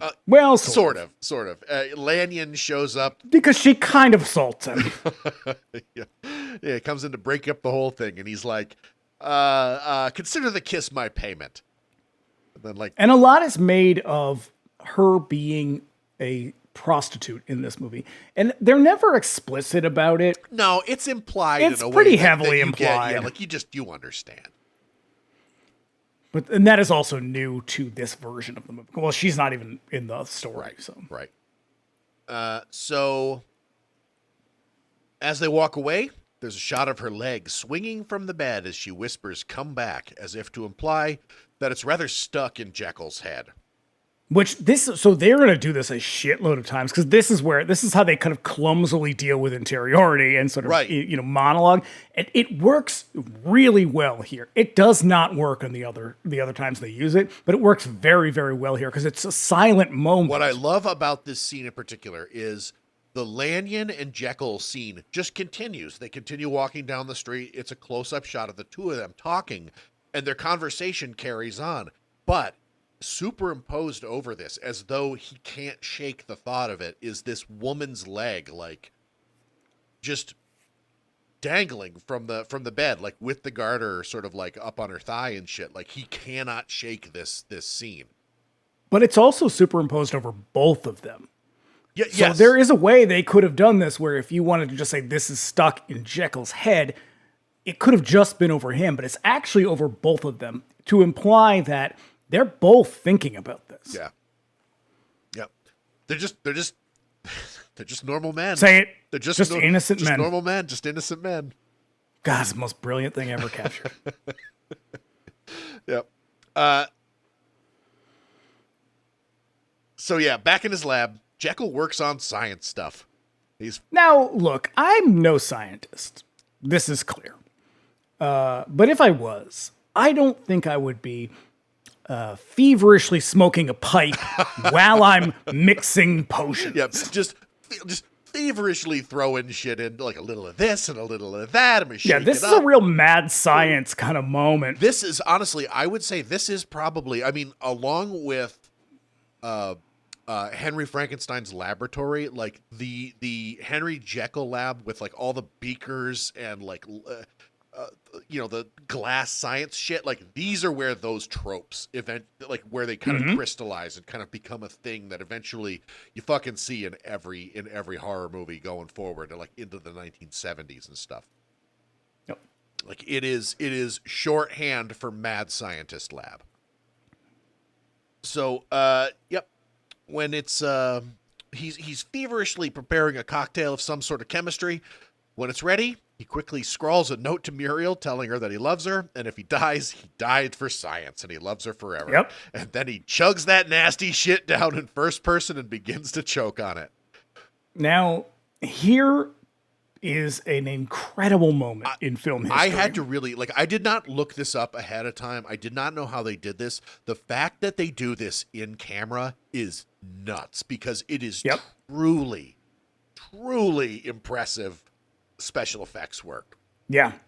Because it looks a little clunky, because that's the only way they could have done it. So the way that he transforms, if you do not know, is he is wearing a lot of makeup, which is pretty evident, but they have certain lights that have red filters, felt like gels on them, and then blue gels, and they're flashing them over his face as they're filming him. So the makeup is reacting to the light as it hits him. And so it makes his lips look garish and sort of like but in the moment. Yeah. And the thing is, it's basically what they do is they bring down one set of lights as they're bringing up the other. And the other set of light causes a real kind of like a sharp contrast of this makeup that he's been wearing the whole time. It just blended with the filter of the other light. Right. And the only reason it works is because they're shooting in black and white, so you actually can't see any of this happening. Yeah. We, a couple of weeks ago, we went to see 13 Ghosts at Coolidge when they did the William Castle thing. That's awesome. And we got the original Ghost viewers, which is essentially, it's 3D glasses, but they're stacked on top of each other instead, so you can see the ghosts if you want to or not see them. And it works exactly the same way. It's like you're just filtering out one thing or the other. And that's how this works too. And it's like, it's such a simple trick. I love it. And yet it is so effective in this moment. And it's made even more effective because later on in the movie, we're just going to bail on this trick altogether. Yeah. They eventually do the sort of layering on, like fade in. Yeah. This kind of time lapse thing that just it's not nearly as effective. I think honestly, if really they did cool. it every time, I probably would have got tired of it by the third time. Maybe. Yeah. But just the very first time they do it, I was like, holy shit. And then I looked up how they did it, and I was like, that's fucking genius, man. Like, what a goddamn great idea. Mm-hmm. So the room spins, and he's reminded of all the bad stuff that just happened to him. And when we come back to him, he returns to the mirror, and his appearance is simian and horrible. Even his movements are animal-like. Perhaps a little racially coded in a way that makes me very uncomfortable. You know what he reminded me of was, only because I watched it just recently, is Stanley Spadowski in UHF. Okay. He's got that, like... It's the teeth. He's got that weird, like, I don't know, just like, in this, he's supposed to look like a Neanderthal. So, like, heavy brow and a lot of hair, and his teeth are all fucked up and shit. But he's also, it's a very... He's basically doing, like, Dr. Zaius and Zira and Cornelius from, like, Planet of the Apes movements. Yeah. And I mean, it's pretty obvious that there is some racial coding in all of this. Like, his hair is very, sort of like, frizzier. It's thick and matted, I don't really know how to describe it. Yeah. Eventually he puts a little product in it, though, so. Yeah, he does. But, like, it's to imply savagery in a way. Like, yeah, I'm going to give him a pass because it's 1932 or whatever. But, like, there's another way to do this. I know. But also the teeth are effective visually. But because they're so big, they will affect the way he speaks. Oh, yeah. When I was doing the haunt, like, a key piece of my costume was these fucked up monster teeth. and my character did a lot of like crowd work. So like I would jump out and do my thing, but then like everybody who like you can't like reset, you have to kind of sit and talk to everybody. Trying to talk around those teeth was crazy. Like more times than not, like people would pass by and fucking comment on the fact that I was just like choking on these teeth that I couldn't talk around. Just drooling incessantly like a basset hound. Yeah, except that really worked in my favor. It's so the makeup is done by Wally Westmore. And Wally Westmore is he was basically Paramount's Jack Pierce, right? He was the sort of scion of the Westmore family. Oh, shit. Who I think at this point is 4 generations of makeup artists. God damn. All right. His grandson, I think, was... Did you ever watch that show Face Off on Sci-Fi? Oh, yeah. So the host of it would be his either great-granddaughter or granddaughter. Oh, wow. All right. And her father, I had no idea his son or his grandson. That's crazy. I think that would have been his grandson. Okay. Was a consultant on the show. Damn. All right. And it was because they've been in from the beginning of the industry. Jesus, that's awesome. Like a fucking like a multi-generation legacy of special effects artists. That's cool. So he did all of this, and the way that they did this, they tried to do it with masks originally. And it just didn't work. It looked really goofy. And it was very clearly like a kind of a rubber mask. And so they were like, hey, I think we could do this with like makeup and some light prosthetics. Can we try that? And, Fredrich March, at that point, he was just like, sure, I guess I'm fucking in. What are we going to do? And they put this makeup on him that when they took it off every day, oh God, yeah, it basically just ripped off pieces of his face. Like it ripped off layers of his skin every single time. Oh, nasty. Yeah. Yep. So Hyde is thrilled to be free, and he throws himself around the room a bit. We cut to the hallway as Poole tries to enter the lab, but is locked out, and he knocks and knocks. I love they have a little bridge between the house, the main house, and the lab. If I ever own a home, and let's be honest, I live in Boston, so no, I'm never going to own a home. But if I do, I want a little bridge. I want a bridge in my house. Over a moat. Just from like the bathroom to the bedroom. I don't care. Over a little moat. Yeah, like a little koi pond. Some alligators. So he knocks and knocks, trying to come in, but Hyde doesn't answer. And then after a time, Jekyll answers the door, informing him that a friend of his, Mr. Hyde, just left out the back door. I wonder where the name came from. Like I don't know. Like if there's an origin to it, or if they just like made it up. I imagine I guess my instinct would be something hidden. Oh shit. Okay. I do like that. That was always sort of my assumption. I had no idea, but that makes so much fucking sense. Okay. So the next day, Jekyll tries to talk to Muriel into marrying him again, but she informs him that her father is taking her to Bath for holiday, and she convinces him to wait to marry her. I do love that when Poole bangs on the door and he opens the door, he has this real like, what? No, I wasn't doing anything kind of attitude about him. Like, no, my friend was here, but no, we weren't touching tips. He just left out the back door. What are you talking about? Oh, God. Yep. Back in his lab, he's frustrated, thinking about her and having to wait. Poole delivers it. Yeah, because he's really like, this is when it becomes very explicit. This movie's about fucking. Yeah. Oh, my God. So everybody, 100%. He is so fucking horny. Both of them are. Yeah. Like, they are just ripping at each other's clothes. And she's like, no, we can't. And he's like, we must, your father be damned. Yeah. So Poole delivers a note informing him that Muriel will be gone for another month. And then he says, you ought to amuse yourself. Yeah, he's like, hey. And I thought, is he saying he should go out and procure the services of a lady of the evening? So Poole, he says he should go out of the town and enjoy himself. London can be very entertaining if you allow it to be. So he can't go out and just let it all out, though, because he's a man of society and he has to be careful about it. Once Poole is gone... Capital G, good. Yep. Once Poole is gone, it occurs to him that he may not be able to enjoy the nightlife of London on his own, but Hyde certainly can. So he cooks up some more of that drug and takes a big haul, transforming once again. And those teeth, those big British teeth. Good God. Yeah. Hyde throws on a cape and a hat, heads off into the rainy evening, running over to the young lady who will... This actually, when he steps out, it's such an interesting moment because for the entirety of the movie, Hyde is basically an animal. Yeah. But in the moment when he steps outside and then it's raining and he sort of takes his hat off and he is delighted to the point that he's like letting it sort of fall on him in this way. It's a really interesting choice for him to do this because he's not going to be introspective in any other way throughout the movie. But there's this moment of like, I'm finally free. And this moment sort of signifies freedom. Yeah. It's really interesting because we're not going to come back to it ever, which is pretty unfortunate. They do it again. They do it in Singing in the Rain. They do it in The Shawshank Redemption. Like that's a symbol that's going to come back and film like a lot. Yeah. And then Hyde's got a real pep in his step. Oh God, he can't wait to see that hooker. Nope. So goes on, finds out that she's out and that she's an entertainer at a nearby music hall. So he goes. Now, is the Hyde makeup? Do you think they're modeling at least a little bit on London After Midnight? Maybe that's what, 26? Yes, 25. Yeah. I mean, it could be. Because he's a vampire in that movie, isn't he? He's pretending to be. Yeah. Yes, he's pretending to be a vampire, but that's the idea. I could see that, or at least maybe they just sort of like reused some of the techniques with like the rings around the eyes and sort of like the nose plugs and stuff like that causes like the shape of his face to physically change. So he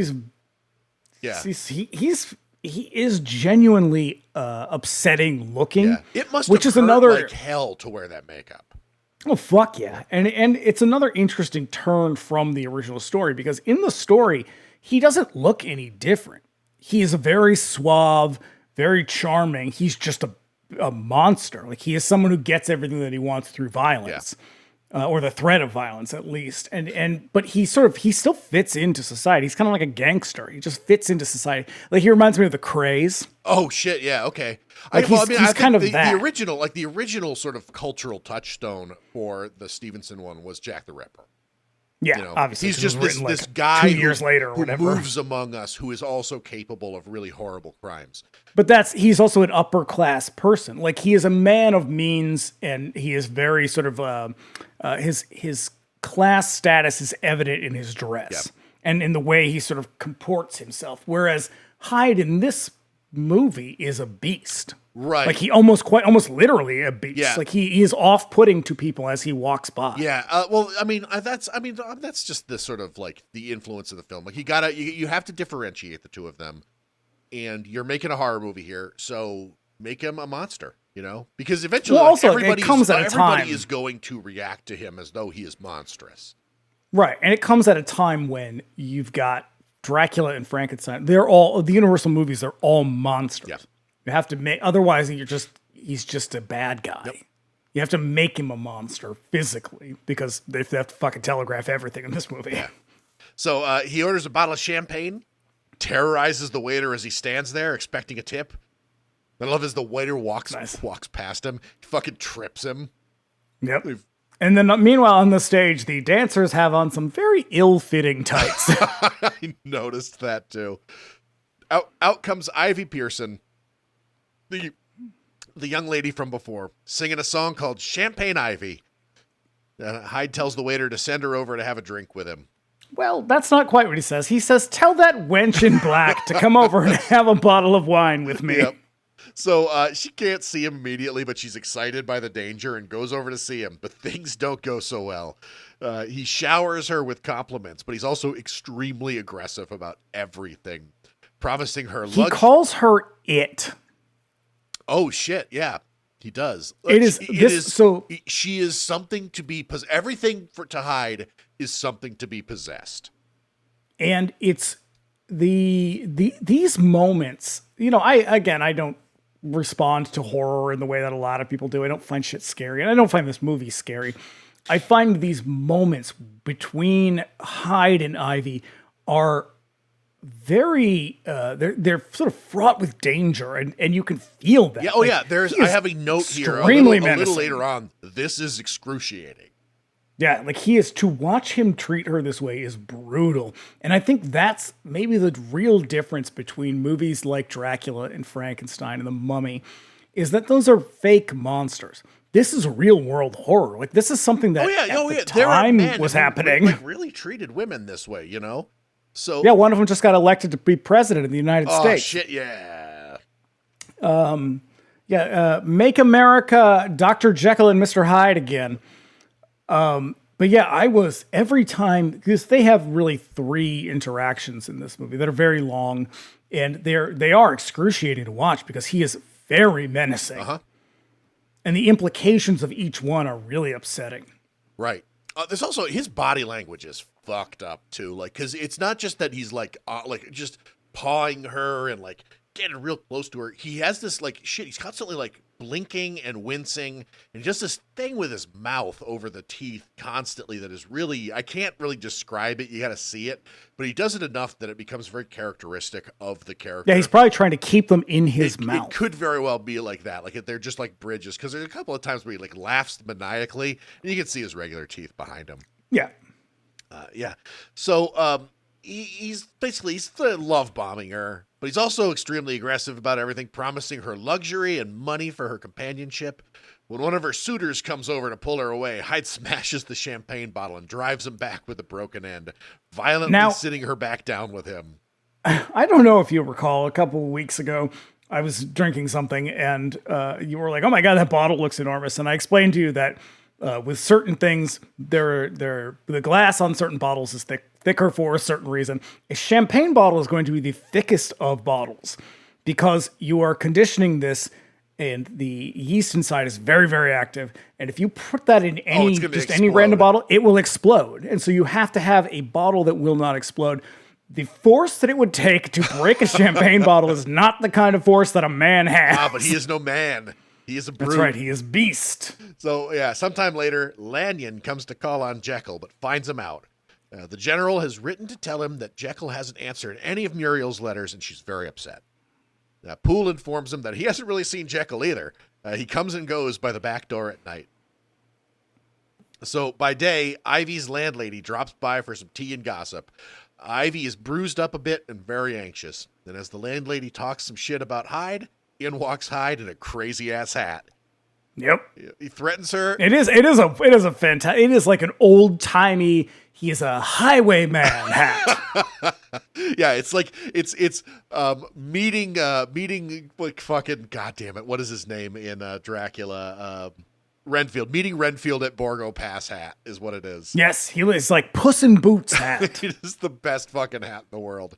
But it's interesting because the woman, her landlady is essentially trying to say, you can't let men treat you this way. And we are sort of given to understand that Ivy is not the kind of person who would tolerate this ever. And that is to say that Hyde is not, and he's not just a man. Like, there is no, men have a line that they will not cross, and Hyde, it is made very clear, has no line. No. Also, the way that he sort of regards her here, because like it's not really clear how much time has passed. Enough that he is like fully taking control of her. He is almost like a pimp in these scenes, which is a part of their dynamic that I think really kind of makes me upset watching them, because this is the part where he's all over her. And it's a very realistic depiction of domestic violence. Like, he is extremely controlling. I mean, at one point he walks by, grabs a piece of cake, and just shoves the whole piece of cake in his face, which I think is great. Yeah. But like, he's very aggressive with her in a way that feels very real, and probably felt very real to a lot of people, because, you know, as much as nobody ever wanted to admit it, like, this is what domestic violence looks like. She is terrified of him. And he is so controlling, and it is very unnerving. Yeah. And this is the scene where he threatens her a bit, grabs a newspaper, and then he walks into her bedroom, and he trips over the bear's head on the bearskin rug and fucking... Best part of the movie. Hands down, he kicks the bear. Which made me wonder, did he actually trip over it and recover and like ad-lib? Probably. Which I think is really fucking funny. And he's reading that the general and Muriel are back in town now. So now he informs Ivy that he's going away for a little while. He threatens her some more, begging her to tell him that she hates him. But when she refuses out of fear, he insists that she must love him. And this is the part where I'm like, oh my God, this is fucking unbelievably intense. Because we've all seen enough movies to know whether or not this is an accurate depiction, we know enough that this is more or less how it goes down, is that he's trying to catch her in a lie to give him an excuse to be brutal with her. Yeah. And the implications of everything that he does is that it's not just physical violence. There's a lot of sexual violence. Obviously, they're not going to show that in this, thank God. But like, it all feels very real, despite the fact that he is made up to be a monster. Yeah. Yeah. And yeah, that's the thing, is he delights in the terror that he causes. Mm-hmm. So now back in his lab, Jekyll is back to himself, and he tells Poole that he'll be going out to see Muriel soon. He throws away the key to the back door, implying that he's done with Hyde. He stuffs some money in an envelope and has Poole deliver it to Ivy. This is where like I really kind of like pick up on the addiction bits, like I'm done with that stuff. Like I'm getting back on the straight and narrow. I'm just it's all good from here on out, baby. And then of course things don't. Everything's coming up Jekyll. Everything's coming up Milhouse. It never really works out the way you think it's going to work out, no matter how hard you try.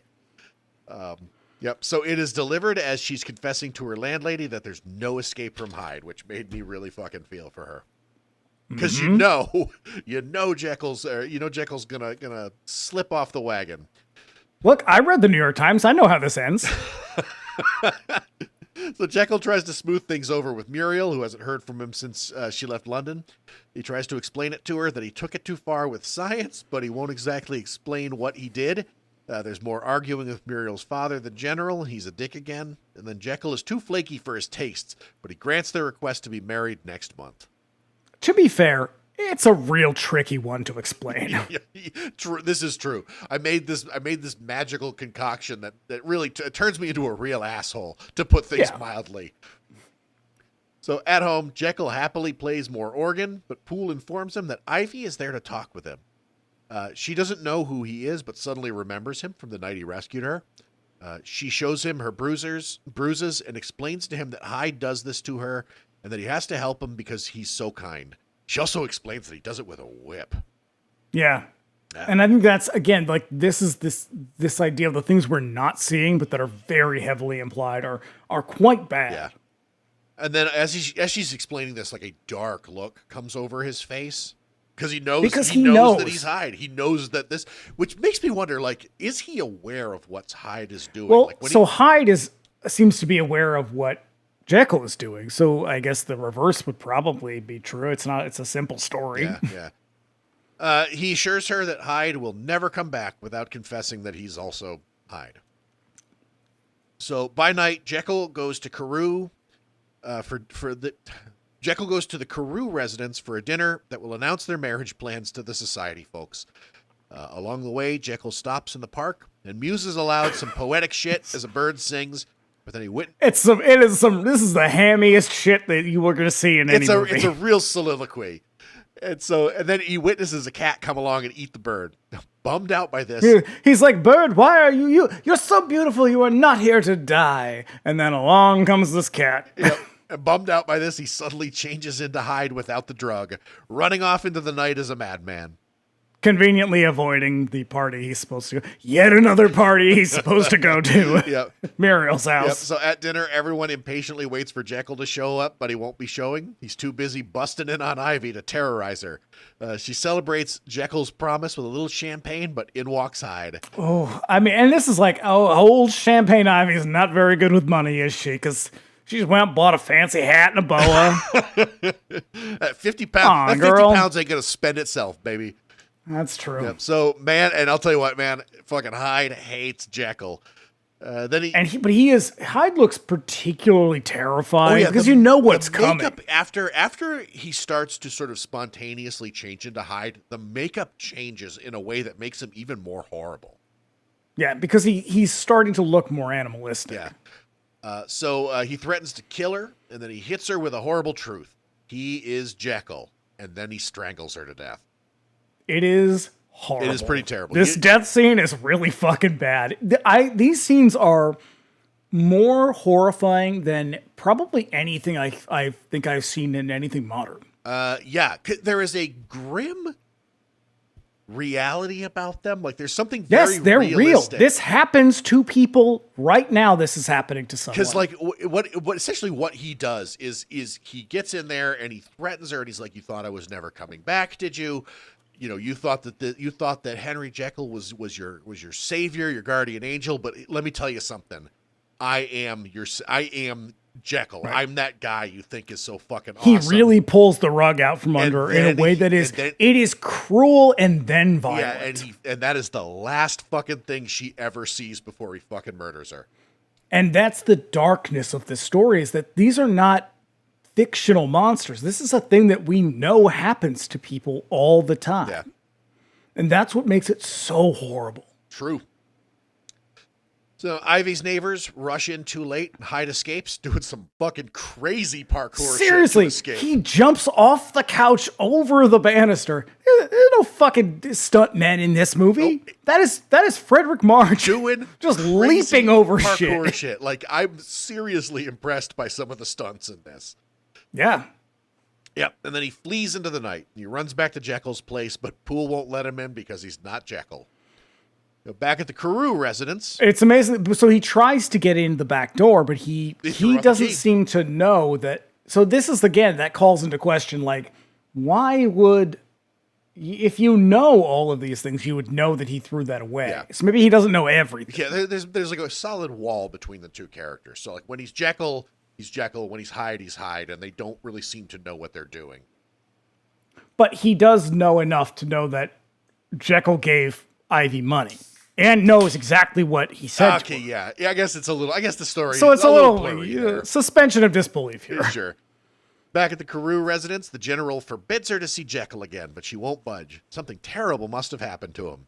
Yeah, she's like, "Father, you're an asshole. Stop it." Yeah. So Jekyll then writes a note to Lanyon.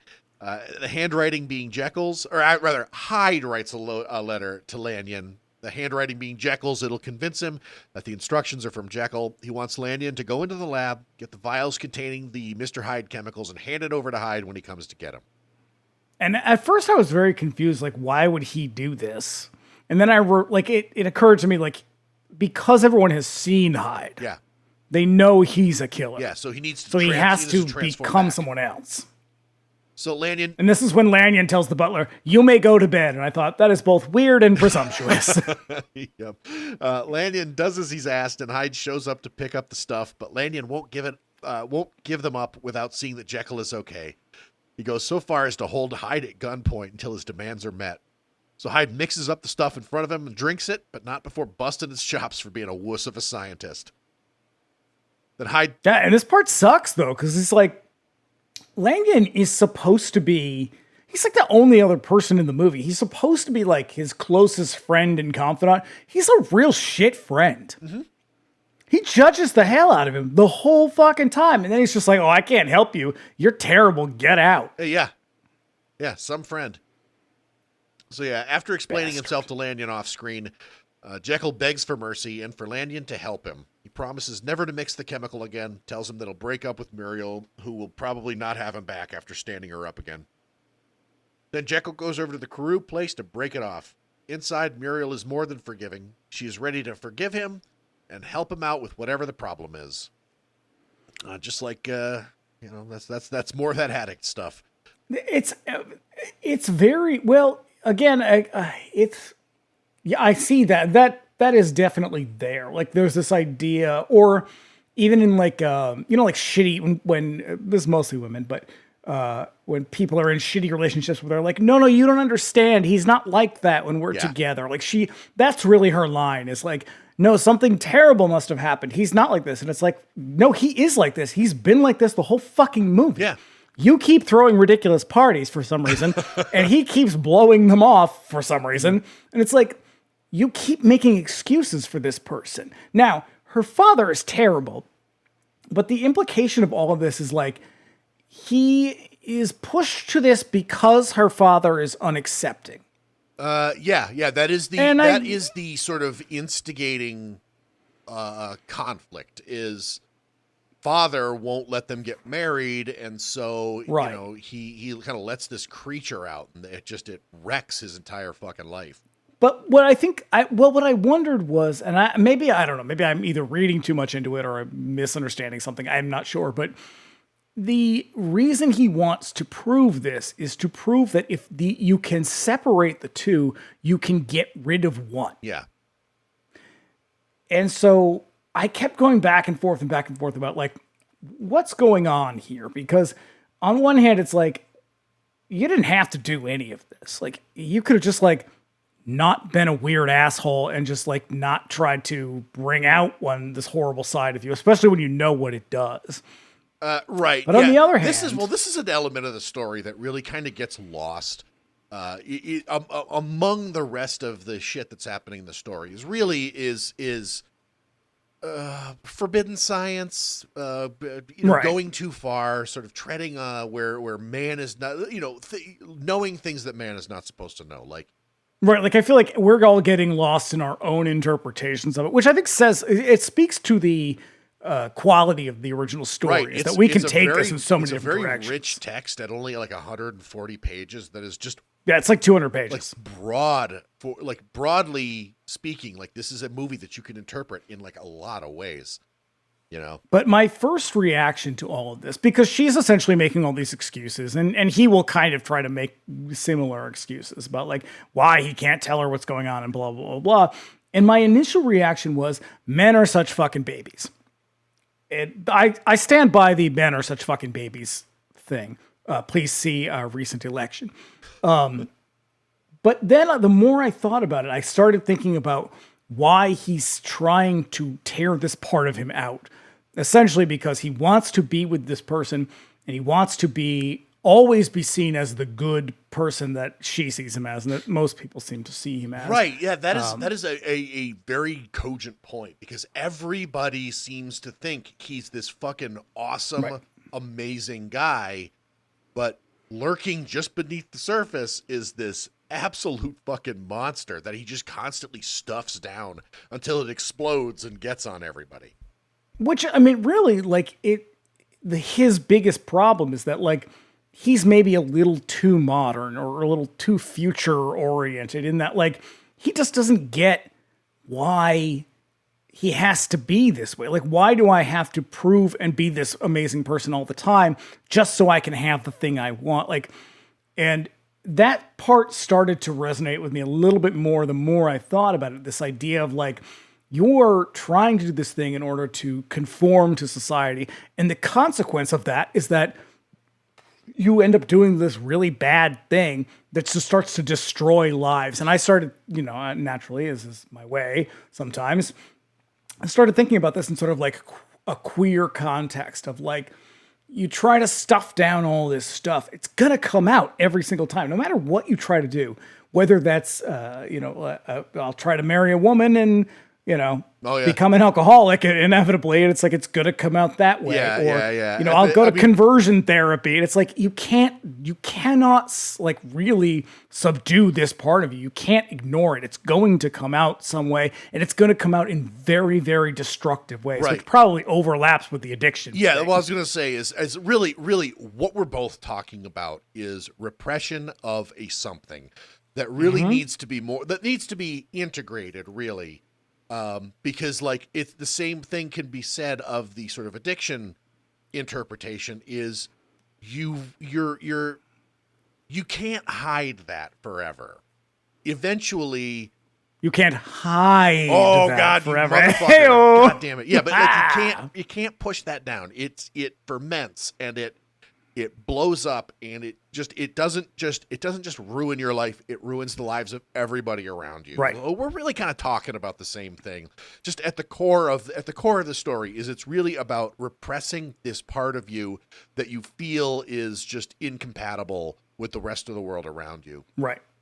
And that I cannot participate in society normally unless I get rid of this. Right. Like, I mean, the only thing that really kind of sticks out about sort of my interpretation is the addiction is usually sort of like something that you're trying to treat some other part of you with, or, you sort of... Well, and I think you could make that case that he doesn't want to marry this person because what he really wants is to dive headlong into the science because he is kind of addicted to it. He can't, that is his main focus. Oh, yeah, And yeah. so- Right off the top, like his very first time drinking the stuff, he's like, hey, baby, just so you know, I love you, but I'm doing it for science. Just in case. Right. Like it's always about like, because each thing that he does, he feels terribly guilty about all of this. But the reality is like, dude, you just want to love science. How about you just love science and let this woman go marry somebody else who can actually be her husband? Like, that's totally fine too. Mm-hmm. But society says that's not fine. And so he's trying to find a way. And so you can sort of slot your own thing in there because it's so broad. But like, I think that's what makes the story great. Yeah. But even the more I thought about it, I was just like, initially I was just like, no, Jekyll's a bitch. Fuck this guy. But then the more I was just like, no, fuck everybody around him. He's the one who's being like, these standards we have don't make sense to me, and I don't think we should have them. But everyone else is like, no, if you want to participate in this, you have to. And he was like, fine, I guess. This is the thing. I definitely had that at first, where I was just like, what the fuck, Jekyll? But there are qualities of his personality that I can certainly identify with, because I'm definitely like that in a lot of ways, where it's just like, no, I want to like go out this way and do this thing and explore all this shit. But like, you can't just be a fucking weirdo all the time and also participate in society, you know? Because I was always the kid that was like, yeah, that doesn't make any sense though. And they'd be like, you need to go stand in the hall for the rest of the class. Yeah. Me constantly arguing with just arbitrary applications of authority. Like, there's no fucking reason for these rules. It's like, well, we have them for a reason. It's like, well, what are these reasons? And they're just like, don't worry about it. Exactly. Yeah. And so that's why when I got to this point, the more I was thinking about it, I was like, wow, this is a really, really nuanced, really great story. Yeah. So, Jekyll begs Muriel for forgiveness without explaining what he's done. And she tries to keep him. Another part of the problem. Yeah, I know. Just tell her you're queer, man. Come on. Or whatever. Just tell her you really love cocaine. Or you love science. I don't fucking know. It doesn't matter. So tell her something. She tries to keep him, but there's a lot of overwrought melodrama that prevents him from holding on to her. She comforts her. She comforts him, but he pushes her away, shouting at God himself before charging off into the night. Sure, who hasn't? Yep. You know? Who among us? So outside, his grief transforms him into Mr. Hyde again. And then Hyde lets him... As he's watching her sort of like... her body is sort of slumped over. She throws herself on the piano. Yeah. And it's not sexual, but he is sort of overtaken with too much emotion, I guess, or whatever. Hyde lets himself into the Carew house where Muriel lies crying, grabs her and kisses her, but she shoves him away, screaming. It draws the house staff and the general, and they all fight and struggle until the cops show up. But before they this part is super interesting because this happens essentially to Ivy in an establishment full of people, and nobody steps in to help her. She literally tells people he is doing these things to me. Nobody helps her. She says she can't go to the police because they won't believe her. This woman yells one fucking time, and there are 900 men who jump to her. It's that class shit again. It is. It's pretty interesting. Yeah. Before the cops can bust in, Hyde beats the general to death with his cane, and he runs off. And Nothing of value was lost. Also, man, this was the high age of a cane topper. Like this and the fucking cane topper in the Wolfman are massive. Mm-hmm. I told you, I showed you that Matt Ryan Tobin Wolfman print I got recently. It's really awesome. So they chase him through the twisting streets back to his place, but he loses them. We get a cool shot of when he runs by this sort of blank-sided house where you see the shadows of everybody kind of jump up big on the side of the house. Yes. It kind of reminded me of that shot in Texas Chainsaw where it's shot really low, so the house looks like it's looming over. Right. It's pretty neat shot. Yeah. Lanyon, however, recognizes the cane used to kill the general, takes the cops back to Jekyll's place where they... Because he's a real bitch. Right. They corner him in the lab. But by this... And Poole is downright hysterical. This time he's turned back into Jekyll and sends the cops out the back door. Well, he tries to, and then they're like, yeah, no, the back door is locked. And he's like, no, I guess he went up the stairs. And they're like, oh, yeah, he must have gone up the stairs. Fucking idiots. They're like cops in a Jallo. it's real Keystone Cops moment. And then in walks his shitty friend Lanyon, who's like, oh, no. Hold up, everybody. It's this sack of crap over here. So Jekyll turns into Hyde right in front of them. And there's more fighting. He does more of that crazy parkour shit around his lab. Well, so this is where he starts to, and I don't know if they're trying to convey this, or maybe it's just like, wrap it up, be as spectacular, like swing for the fucking fences, man. Because he gets a lot more animalistic here. Oh, yeah, like he's climbing on things, like he's throwing things. But he is like, this is a dude, Fredrich March, I don't know, he was like my size. He's like, probably weighs like a, $150. He's like climbing and leaping all over things. Like I was impressed. I love it. I love this scene. Like it's incredibly kinetic. It's very athletic and impressive. Like they just didn't have stunts in movies like this. Oh, I mean, there's a reason why we also have an actors guild now because of shit like this. Yeah, stuntman unions and stuff. Because Boris Karloff is throwing himself down 2 flights of stairs. Yeah. So, he turns back. Anyways, one of the cops busts in, shoots him with a gun. He turns back into Jekyll in front of them. Yeah, you didn't have to watch the movie. You could have just read it in the read the paper. review in the Times. Fade out on a boiling cauldron of brimstone, which suggests that Jekyll which is not at all a heavy-handed metaphor. Definitely not in hell. Oh, boy, yeah. And then we fade out on the Paramount logo. Wow. It's a great film. A great movie. I enjoyed this tremendously. Like, what a fucking movie. It is. Are you familiar with like Grand Guignol and all, like the actual theater and the productions that they put on? A little bit. So like I'm fascinated like crazy by Grand Guignol. The thing about I think there's an element of humor though to Grand Guignol. Some of them, not all.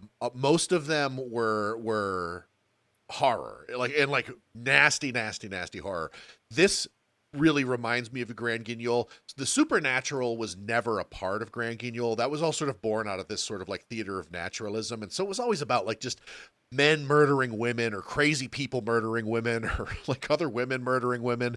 But this it's the standard stuff. This has a sort of grittiness and a brutality about it that the Universals don't have. Not even close. Because there's nothing fantastical about this movie. This is basic. He could be a normal man, an innocent man, you might say. And it would be exactly the same story. It doesn't matter that he's bestial. He's bestial in order to compete with Frankenstein and Dracula. Yeah. But, as is evident in the story, he's not actually that way. He's just a person. He's sort of an unbridled person, but he's a person. There's nothing, there's really the only sort of phantasmic element about it is the fact that his physicality changes. But that change isn't necessarily like the monster movies at Universal where, Frankenstein is stronger and this. He's just an ugly version of Dr. Jekyll. Right. Yeah. Unbelievable. I mean, the craft of making a movie in this, like the filmmaking of the movie itself is also incredibly there's so many dimensions to it. The story itself is layered. It's nuanced in a way that a lot of these movies aren't. While at the same time, it's definitely very blunt in its storytelling. Like it's clunky in certain places, but setting aside those sort of outdated scene transitions, like there's a couple things where I'm like, okay, this is very clearly of a different age of filmmaking. Otherwise, it is technically an achievement. The acting is outstanding from at least a couple of them. And historically speaking, like its depictions of sex and violence are really jarring in a surprising way. Yeah. I was surprised, I think, by the way that this very unfortunately feels very relevant now. Like I thought this is weirdly fortuitous and unfortunate timing that we're talking about this, because it is a lot about people sort of forcing themselves to conform and like ignoring violence and ignoring oppression and repression. And it was like, oh God, I hate it and I love it. Like very real notions of what it's like to be in an abusive relationship. Yeah. Whew, man. But like, that's, I was thinking about what is Hyde? We already said it. He's a sort of like unbridled id just out there fucking blowing up the town. He is essentially Donald Trump. He is a person who takes what he wants and does not care what that means to anybody else. He will threaten and and brutalized to get what he wants. Everybody else be damned. Mm-hmm.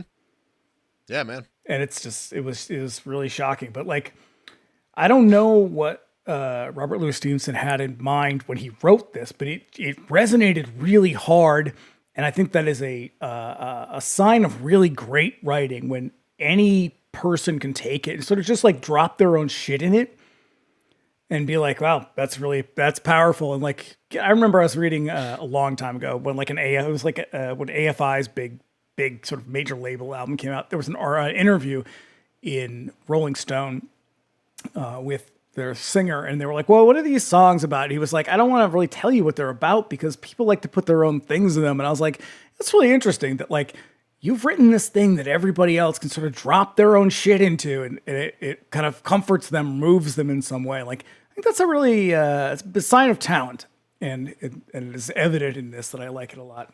Super cool. Yeah, motherfucker. This was a great pick. Great pick. Yeah, I still want to do Island of Lost Souls. It's just not as rich. Right. But it's definitely great ambitious. Every time somebody has tried to do that story, it blows up in some kind of spectacular way. It's almost like I mean, it's Charles Lawton though. Like Charles Lawton fucking never did a bad thing. This is true. No. So that said, what are we doing next? Well, 99 Cent Reynolds going to be back next week. And I'm going to make you watch a movie that is what I think one of the most original and compelling movies I've ever seen. It is Trent Harris's sort of documentary. You already said it, Beaver Trilogy. And I don't think this is streaming anywhere, and it doesn't have distribution. But if anybody wants to see it, you can get it from Trent Harris's website. It is echocave.net. That's, ECHOCAVE.net. You can buy it directly from him. And so I would recommend it. It is a super fascinating movie. That is, I cannot wait to talk about it. Again, it could be a disaster. Fuck it. It could be one of the worst ideas I've ever had. There's a reason why we never did the Kenneth Anger episode, and this could be that. Yeah. But I look forward to it. It's a really, really interesting movie. And then Bring Me the Axe is going to be back in 2 weeks with the very sexy lesbian vampire classic, Daughters of Darkness. Oh, yes. Which also happens to have one of the best film scores I've ever heard. Oh, this movie, I'm really, really looking forward to it. I have a very, very special place in my heart for it. I think it is one of the most interesting vampire movies like ever made. Like thematically, it's very strange. There's not many movies out there like it, and we have so many other similarly themed movies that came out sort of in the 70s and the 80s have a lot to thank for that one. So I don't think I've seen it in a really long time. Like I think I saw it like maybe 15 years ago, but I don't think I've watched it since then. 2022. I did a piece for Cinema Suicide about it. It has a lot of I'll save it. I'll save it for the episode, okay. But it'll be an interesting talk because there's a lot of themes that are worthy of our sort of critical technique. I can't wait. Yep. So be back here in a week as we do our best to do the Beaver Trilogy, and then be back in 2 for Daughters of Darkness. We'll see you then.